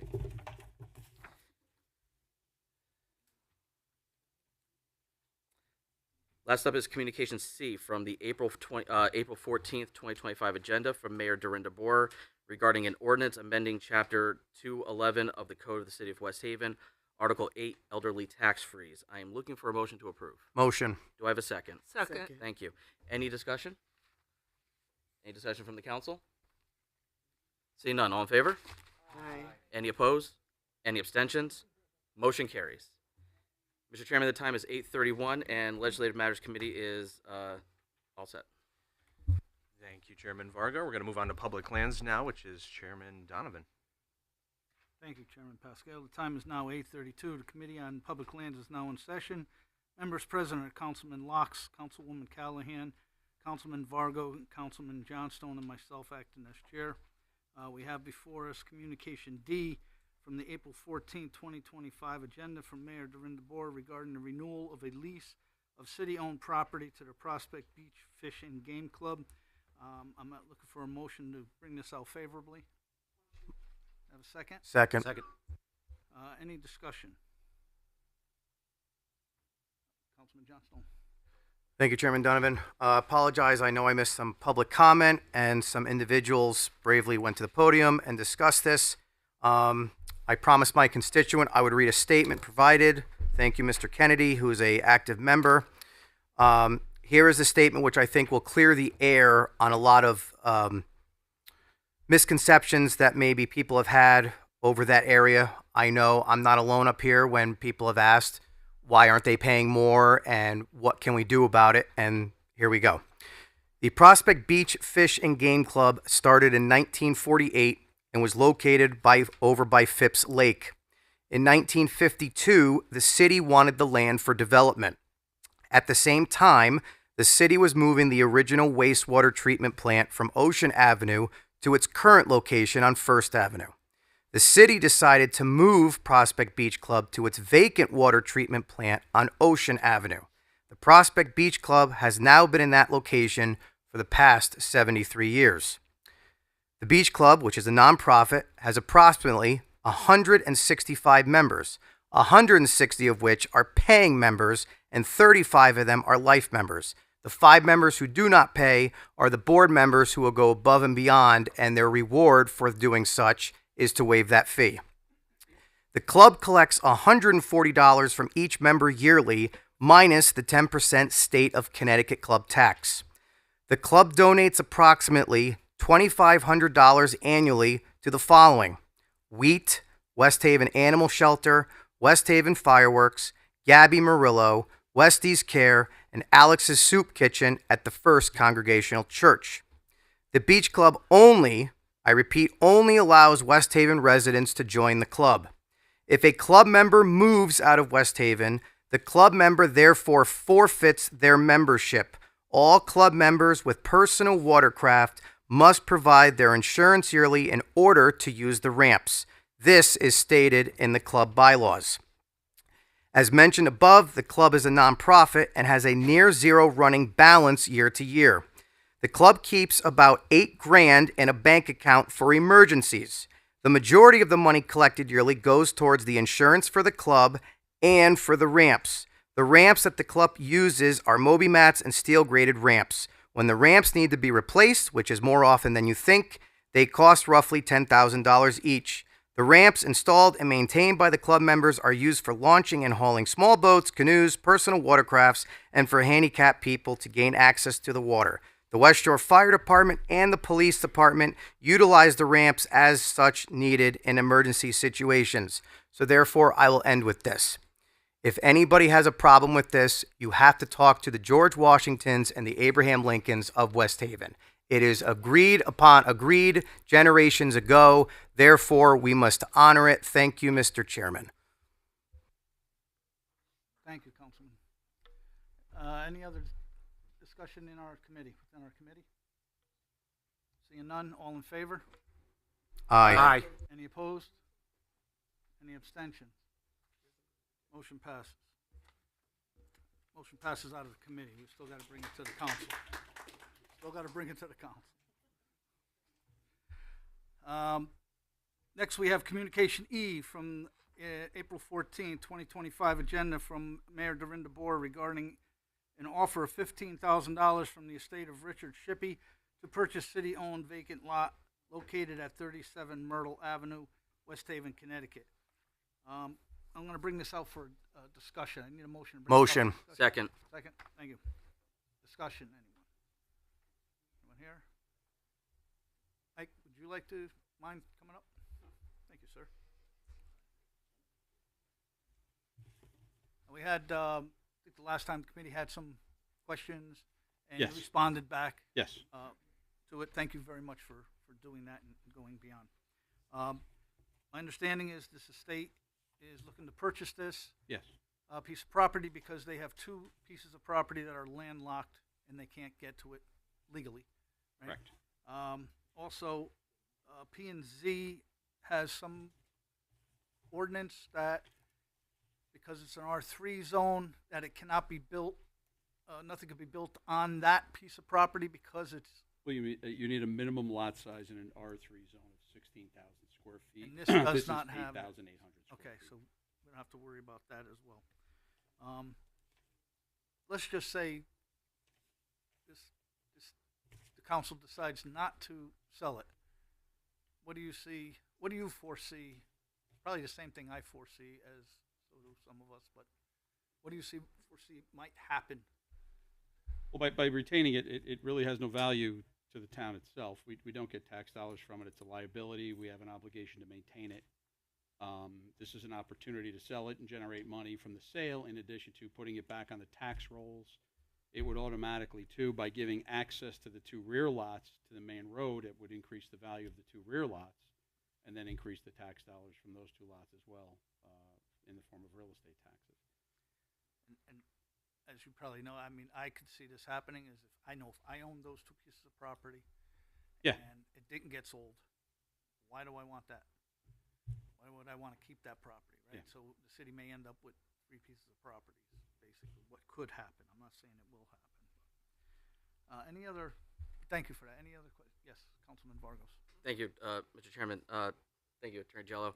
I was apprehensive at the last meeting about this because I'm generally in favor of trying to maximize our recovery from selling city-owned property, but you also got to look at the big picture. And Councilman Donovan really hit the nail on the head. That I see that if we don't do this, then the 2 rear lots could become basically valueless for the Shippey family. And it could very well be abandoned. We have no idea what's going to happen. So I'm concerned that we may be stuck, instead of 1 unusable lot, we're now going to have 3 lots, and it's just going to cascade that way. So I think that if we can get this off of our books, get it onto the tax rolls, even if it's a fairly minor amount, the long-term benefit here is there, unless I'm missing something. But I think that this is the way to go. No, I mean, I believe it is, but it's up to you guys to decide. I know that we do have a number of other landlocked lots in town that are behind on their taxes, but there's no point in foreclosing on them because they're landlocked. They have no value to us. And there's nothing we can do. Nothing we can do. I mean, apparently, it was real estate developments that were proposed probably at one point, but the roads were never built, so people just really didn't have a way in or out, and they just defaulted on their taxes. Thank you. Thank you, Mr. Chairman. Councilwoman Callahan. Thank you. Hi, good evening. So I have a question about this. Why did it take so long for them to come forward to buy this, if it has been this way for years and years and years and years? Well, I think now that somebody's passed away.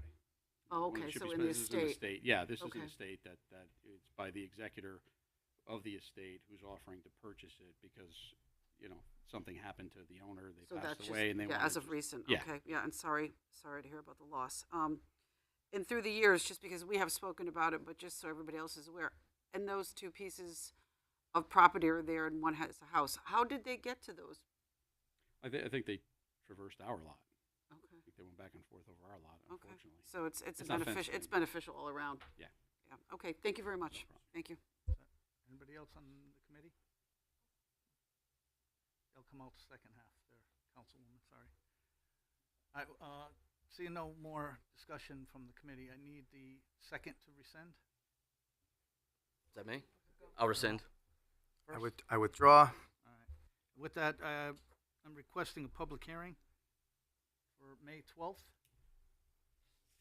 at 6:50, well, you tell me what time. 6:50? Thank you.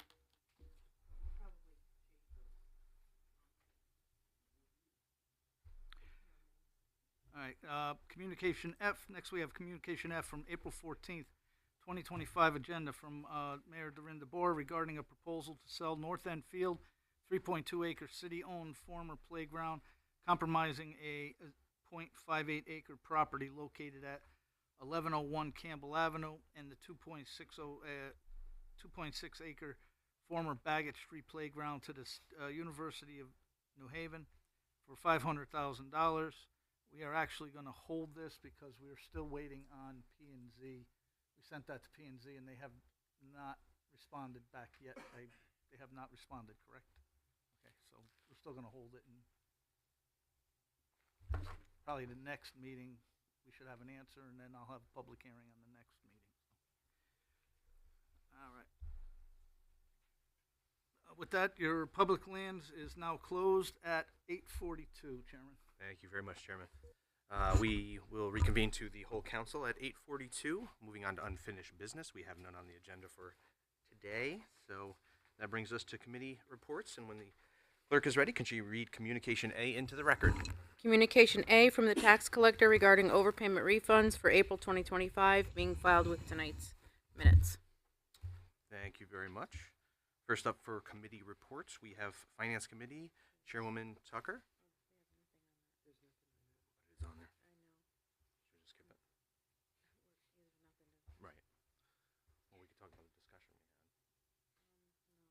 We'll skip finance for this evening.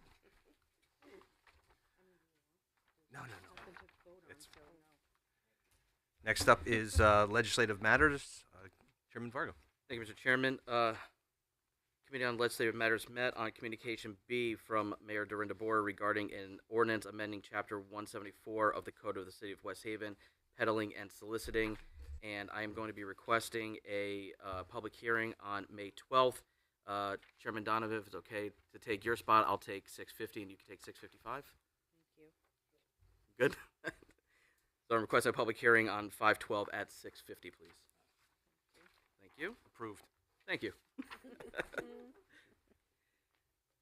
Committee also met on Communication C from Mayor Dorinda Boer regarding an ordinance amending Chapter 178 of the Code of the City of West Haven, posting of bills. That communication is going to be held, and I'm going to ask that the committee and anybody else in the council please forward me any suggestions or recommendations to Attorney Dorsey and the Police Department by this Friday, May 2nd, so I could provide it to them in one communication, and they could work on it for us for our next meeting. And then last is Communication C from the April 14th, 2025 agenda from Mayor Dorinda Boer regarding an ordinance amending Chapter 211 of the Code of the City of West Haven, Article 8, Elderly Tax Freeze, and I'm going to read it into the record. An ordinance amending Article 8 of Chapter 211 of the Code of the City of West Haven, Elderly Tax Freeze. Be it ordained that the City Council of the City of West Haven, that Article 8 of Chapter 211 of the Code of the City of West Haven is hereby amended to read as follows. Purpose: any owner of real estate property who is 70 years of age or older and who has resided in the City of West Haven for 10 consecutive years shall be eligible to have the amount of taxes to be paid on his or her primary residence frozen at the time previously payable on the October grand list for the fiscal year immediately preceding the date of application, if so qualified pursuant to requirements set forth in Section 211-15 below. 211-15, qualifications. To qualify for the tax freeze, the applicant must meet all of the following requirements. 1. The applicant must be 70 years of age or older and must be the owner of record of the property. Only one person needs to apply if property is jointly owned. 2. The applicant must have resided in the City of West Haven for at least 10 consecutive years. 3. The applicant's yearly income must not exceed $50,000 for a couple or $35,000 for a single person. Social Security payments are not counted towards income. 4. The property on which the taxes are to be frozen must be the applicant's primary residence. 5. The applicant must provide documentation annually to prove eligibility. 6. If the property is jointly owned, the surviving owner may keep the taxes frozen on the property so long as one surviving owner continues to reside in the residence and is at least 65 years of age or older, and all other requirements of this article are met. 7. The applicant is qualified, if qualified, shall be entitled to pay tax at the amount frozen or such a lesser amount as may be levied in any year. Applications shall be approved and maintained in the office of the assessor of the City of West Haven, who shall be responsible for the implementation of this article and program. New applications shall be considered by the assessor between February 1st and May 15th of each year. Mr. Chairman, I move to approve. Thank you. I have a motion to approve a matter regarding an ordinance amending Chapter 211 of the Code of the City of West Haven, Article 8, Elderly Tax Freeze. Do I have a second? Second. Second by Councilwoman Melton. Melton, thank you. Discussion on this. One thing that was just not in what I read, Mr. Chairman, is that this also removes the restriction for anybody that is under 25 living in the residence. And our thought process is that in this day and age, many grandparents are taking care of their grandkids or their kids who may have kids. And even though they are using the services, they very well may be the targeted households that could benefit from this program. So we decided to remove that. Any other discussion? Okay, seeing none, all in favor? Aye. Aye. Aye. Any opposed? Any abstentions? Motion carries. Chairman, before you go ahead, did you have to do a read for Communication B tonight? I did.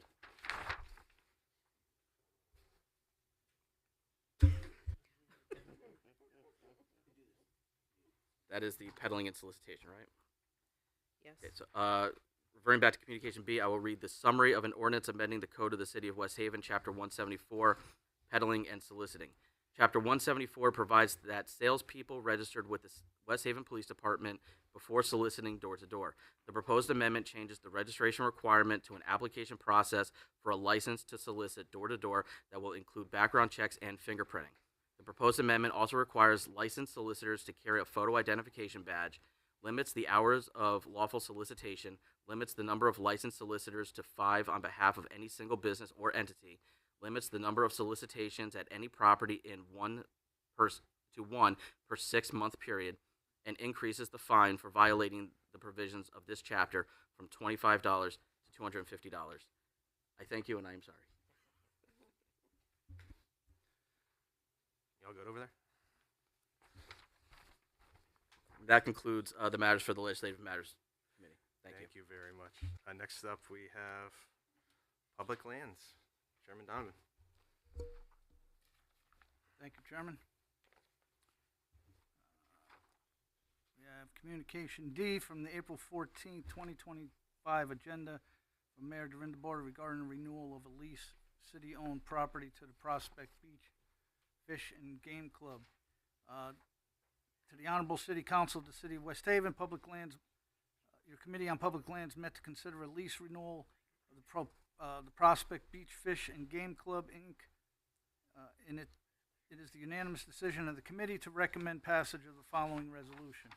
Resolved that the City of West Haven, the City Council of the City of West Haven hereby approves and authorizes the City of West Haven to renew its lease agreement with the Prospect Beach Fish and Game Club, Inc. for the city-owned real property known as City of West Haven Lease Area Map at 711 Ocean Avenue, parcel number 010-0420, and as more particular described in the draft lease attached hereto as Exhibit A, and made part hereof by reference.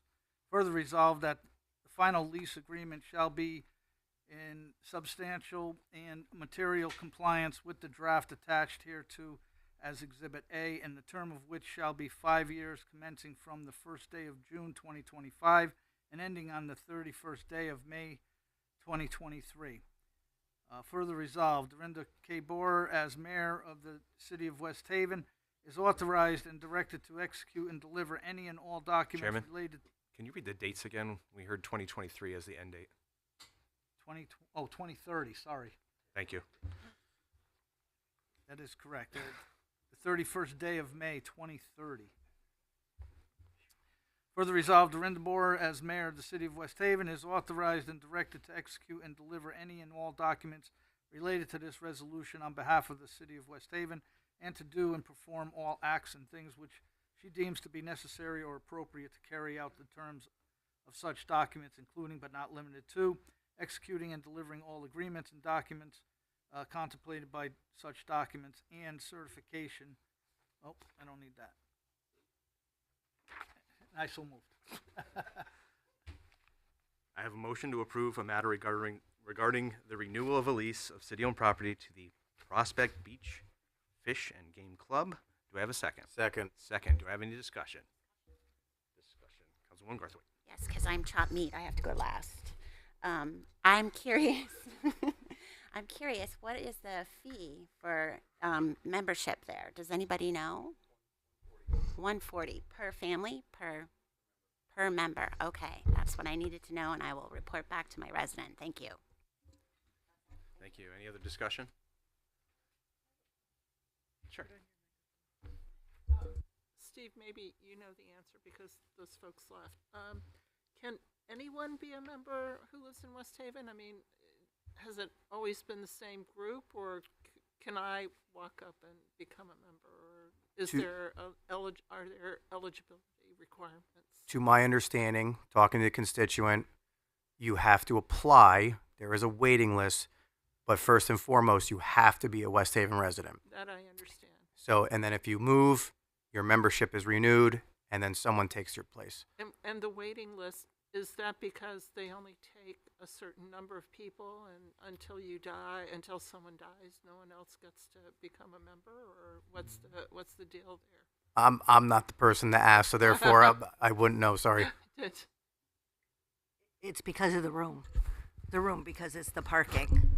right? So there's a certain amount, you know, that you would be over capacity. But there isn't any other eligibility requirement other than being a member, resident. Resident. Yep. Okay.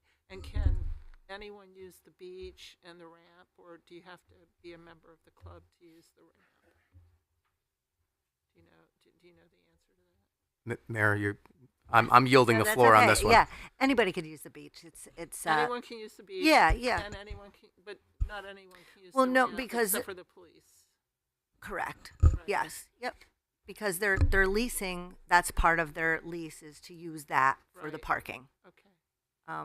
But you know, you can't restrict the beach. No, I know Yeah. that. I know that very well. Right. From No, being so- on the beach, right? Yeah. But they apparently they clean the beach. And They do. Yes, I happen to be at the beach next to them. Okay. And you know, Bob Pymer mentioned a really good point about they put the buoys out there, so they really control the activity that happens. Dawson Beach and Prospect Beach is a very active beach, as you know. A lot of jet skis, a lot of boating, and having the harbor master and somebody who controls the buoys and everything really. I don't want to say they police the water, but they have a lot of very experienced folks that are down there, and it really helps the whole beach. So even if you're not a member, I think the benefits that they bring on the work that they do at that location really just helps all of us who may not be a member. Any other discussion? Councilwoman? For the mayor. So I spoke to the same gentleman as you did and gave me a history, Mr. Kennedy. Yeah. And he said that the members paid for those Moby mats. Is that correct? $10,000 each, I believe. There is a combination. They contributed towards the maps. We had Park Rec, CDA, and yes, they funded the mats that are there. I'm not quite sure if Parks helped out, but I know that they gave a lot of funding towards that, so that that was an area in particular that those that have challenges getting on the beach were looking to go because of the parking lot there. Now, can any handicapped person use those mats?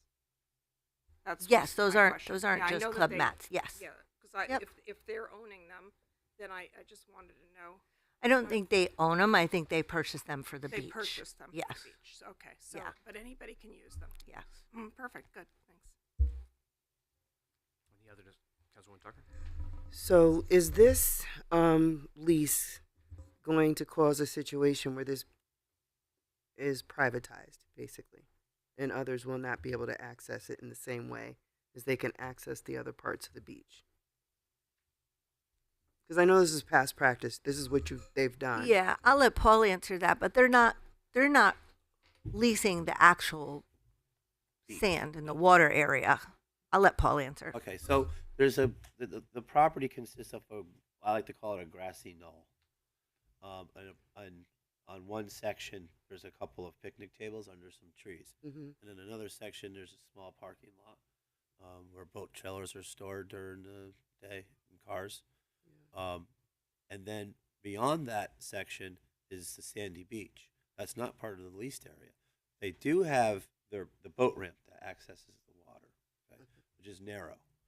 It doesn't take up a significant portion of the sandy beach, and they can't prevent anybody from being on that section of the beach. What they can do is prevent parking by non-members or use of the grassy knoll. But the benefit that the city gets from that club being there, I think, was explained pretty well tonight, and certainly by the mayor. Gives access to that beach in emergency situations to our first responders. It's wonderful. So aside from the ability to park, how do people get access to the sandy part of the beach? They have to go a different route. Yeah, around it. So it's not that big of an area. So there's parking on the other side and close to it. There's also resident street parking.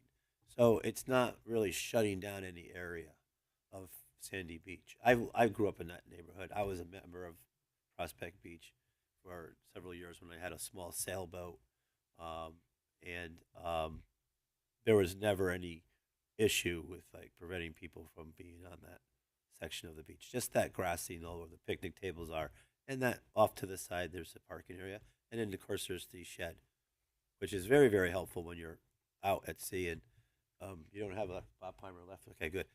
So you don't have your electronics with you, and you have to find your way home. You just point to the Prospect Beach shack and find your way home. Yeah. Okay, it's just important to me that there's no part of our beach that's restricted from any members of the public being able to access our beach. And that's the nature of my questions.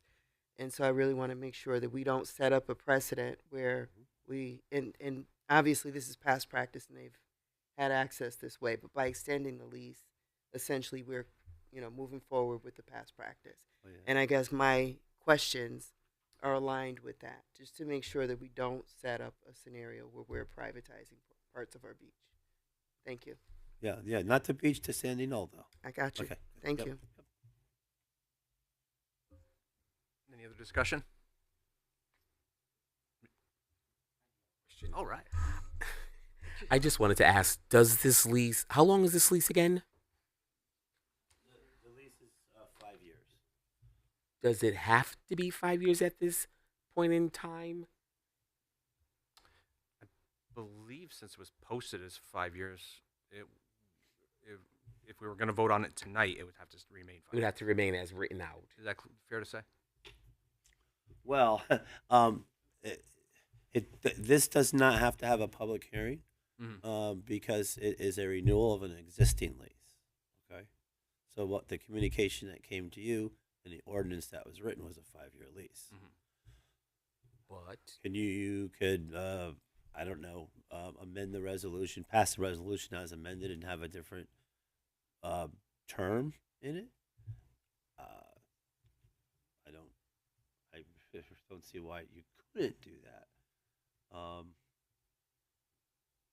Might not be too, might not go over well with the Prospect Beach Club, but I mean, that's what they usually do is that 5-year renewal.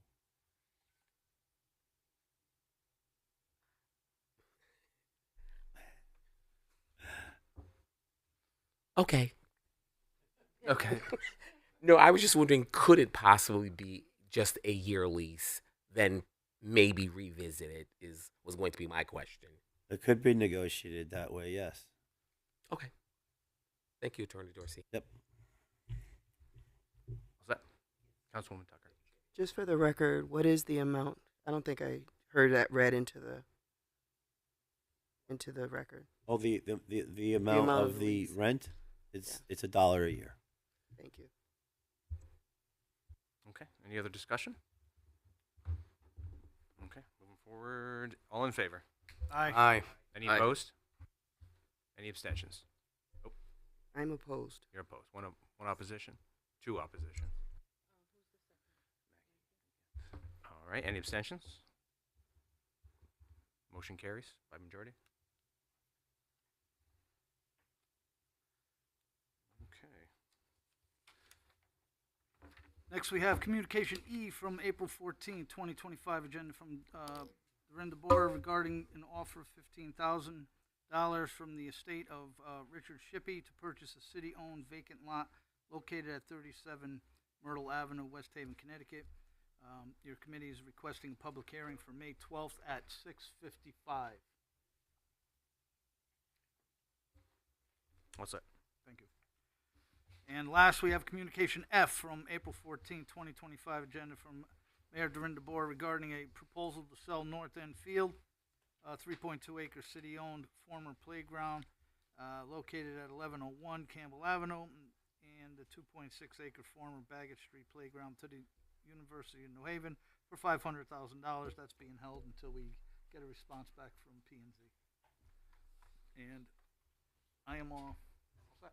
I'm done. Thank you, Chairman. Moving on to council liaison report. Point of order. Yes. I have a question. I just want to make a little, you didn't open up for discussion to the rest of the Which council. 37 Myrtle Avenue. Because of the public hearing? I don't know if you want to discuss that, or you discuss it the next meeting when we're going to vote on. We're not voting on that tonight. Okay. What is the proper protocol? He's just doing a report out right now. I'll allow you to say what you have to say because he doesn't have to close it out. He's just reporting it out. So Yeah. Did you have something still on that particular item? I do. Then go ahead. I have a question. So, I remember Attorney Agello said that I believe it was $89,000 was the assessment on that property. 37 Myrtle. Yeah. I just am confused because I'm looking at it now and it says that the assessment is $33,390. I remember you looking it up and it was like 89,000. Give me 1 minute.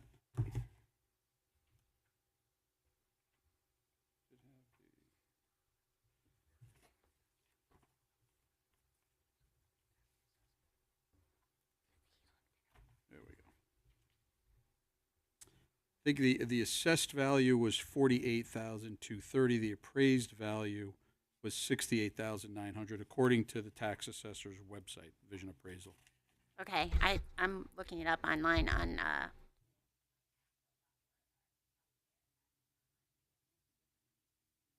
Yeah, this is. sorry, my mic is not on. I'm sorry.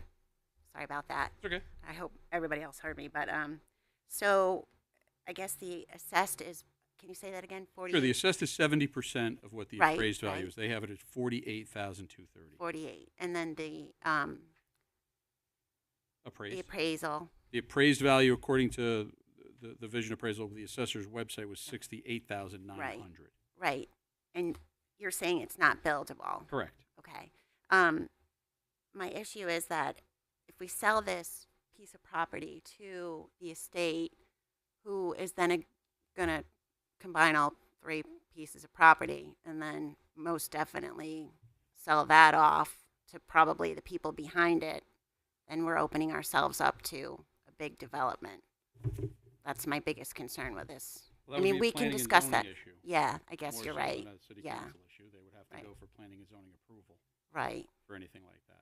And I think that there was talk of perhaps putting some sort of a restriction on there that the lot that we particularly would be selling would not be able to be developed, but merely just for use for ingress and egress from the two rear lots. Right, but deed restrictions really, they're really unconstitutional. I mean, I was thinking about that. I mean, they could argue that in court. I mean, you can't really do that. I mean, the more I'm just thought looking about at it. this one, right? So we got an offer on one lot. Right. When we could restrict, they could have an easement to the front or the back. Again, this is a lot that's been vacant for over 20 years. I get Nothing's it. happened to it. Right, I get it. I mean, if you don't want to sell it, that's fine. That's up to you.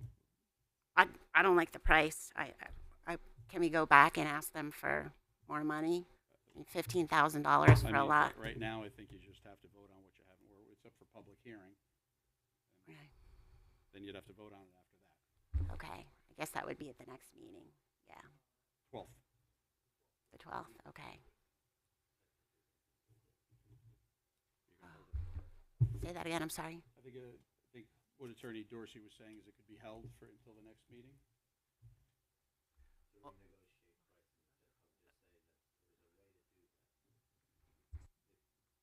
Point of order, Chairman.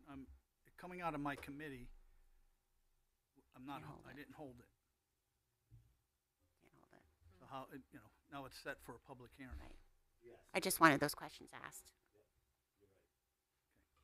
Chairman, it's your decision to move forward or not as is, if that's what you want to do. I'm not holding it. I'm going to go to public hearing. Fair enough. Okay, I'm all set. Thank you. Thank you, Chairman. Thank you. Now we will move on to council liaison reports. Any council liaison reports? Seeing none. On a positive note, in District 6, I saw some new sewers going in, so that was nice to see. And we got some good stuff going forward. Fantastic. Any other council liaison? Councilwoman Garthwaite. I'm really happy to say that we got $5,400 from a grant from the Robert Schulman Fund through the Audubon Society. The fund is going to be used to pay for our police officers at Sandy Point. Thank you, Mayor, for working with Chief Perno to get this done, and I'm really happy it's going to get done because we've had a lot of issues down at Sandy Point Bird Sanctuary with dogs and fires and stuff like that. So I'm really happy that this is happening for that area. Thank you. Great, fantastic. Any other liaison reports? Moving on to new business. Any new business for this evening? Councilman Donovan. Thank you, Chairman. Just to let the residents know, in the Center Fire District, they're having their budget meeting May 6th, Tuesday, May 6th at 7 o'clock at Savin Rock School. So, like I said, the budget, I looked it over. The budget looks good. It is coming down $3 million. So, just putting it out there for the Center District Fire residents if they want to go to that meeting. It's May 6th at 7 o'clock at Savin Rock School. You don't know where that budget can be found, do you? It's supposed to be online, they said. Online. Probably, I'm guessing the Center Fire District website. Okay. That I don't know Mhm. where to find it exactly. Any other new business? Seeing none, oh, I forgot you. I'm sorry. Thank you. Mayor Thank you so Bohr? much. Yes. I just wanted to mention, I know I haven't mentioned this before, but we're having a big economic summit this Thursday morning at 8 o'clock. We're having a little breakfast meeting in the Harriet North. We have over 50 RSVPs. We invited commercial brokers and developers. And, we're really excited about the presentation. What we're talking about is everything we've done to welcome businesses, from everything we've all done about the building department or the incentive packages that are available. We're going to talk a little bit about what land is available, not necessarily that we're selling, but that others may be selling, so that folks know. The point is really to say, hey, come to West Haven, and to connect those who want to come with what resources are available. Looking forward to that because Steve Fontana's been working on that. I think we're going to have a lot of good leads out of that. And then just working on a lot of things for May. So from our bike safety to our parade, which is coming up, Nurses Week, we're doing celebration. We're going to be in the school. So May's going to be a busy week and a busy month. And we're really already gearing up for summer, like planning our festivals and our concerts and a lot of activities. So our office is busy. And I just want to remind everyone, I know there's a lot of questions when the items on the agenda come up, but you can always ask us ahead of time, right? The packages come out on Wednesday or Thursday or whenever you send them out. These guys are always available. I think it helps because there's a lot of items that we put out there and then we end up holding, and and they're good questions again, but we end up delaying things. So just if you have questions, send them to us, right? So we could help try to answer those ahead of time. That's why you get your packages, right? So we could try to help not only the legal department, but our department and Michael Gormany's department. So just want to put that out there. Thank you. All right. That being said, happy 28th birthday to my daughter Joey, and I'll entertain a motion to adjourn. Motion. Do I have a second? All in favor? Any opposed? Are you abstaining? Today? Council meeting's over, 9:12. I'm going to, no, Yeah. we just adjourned.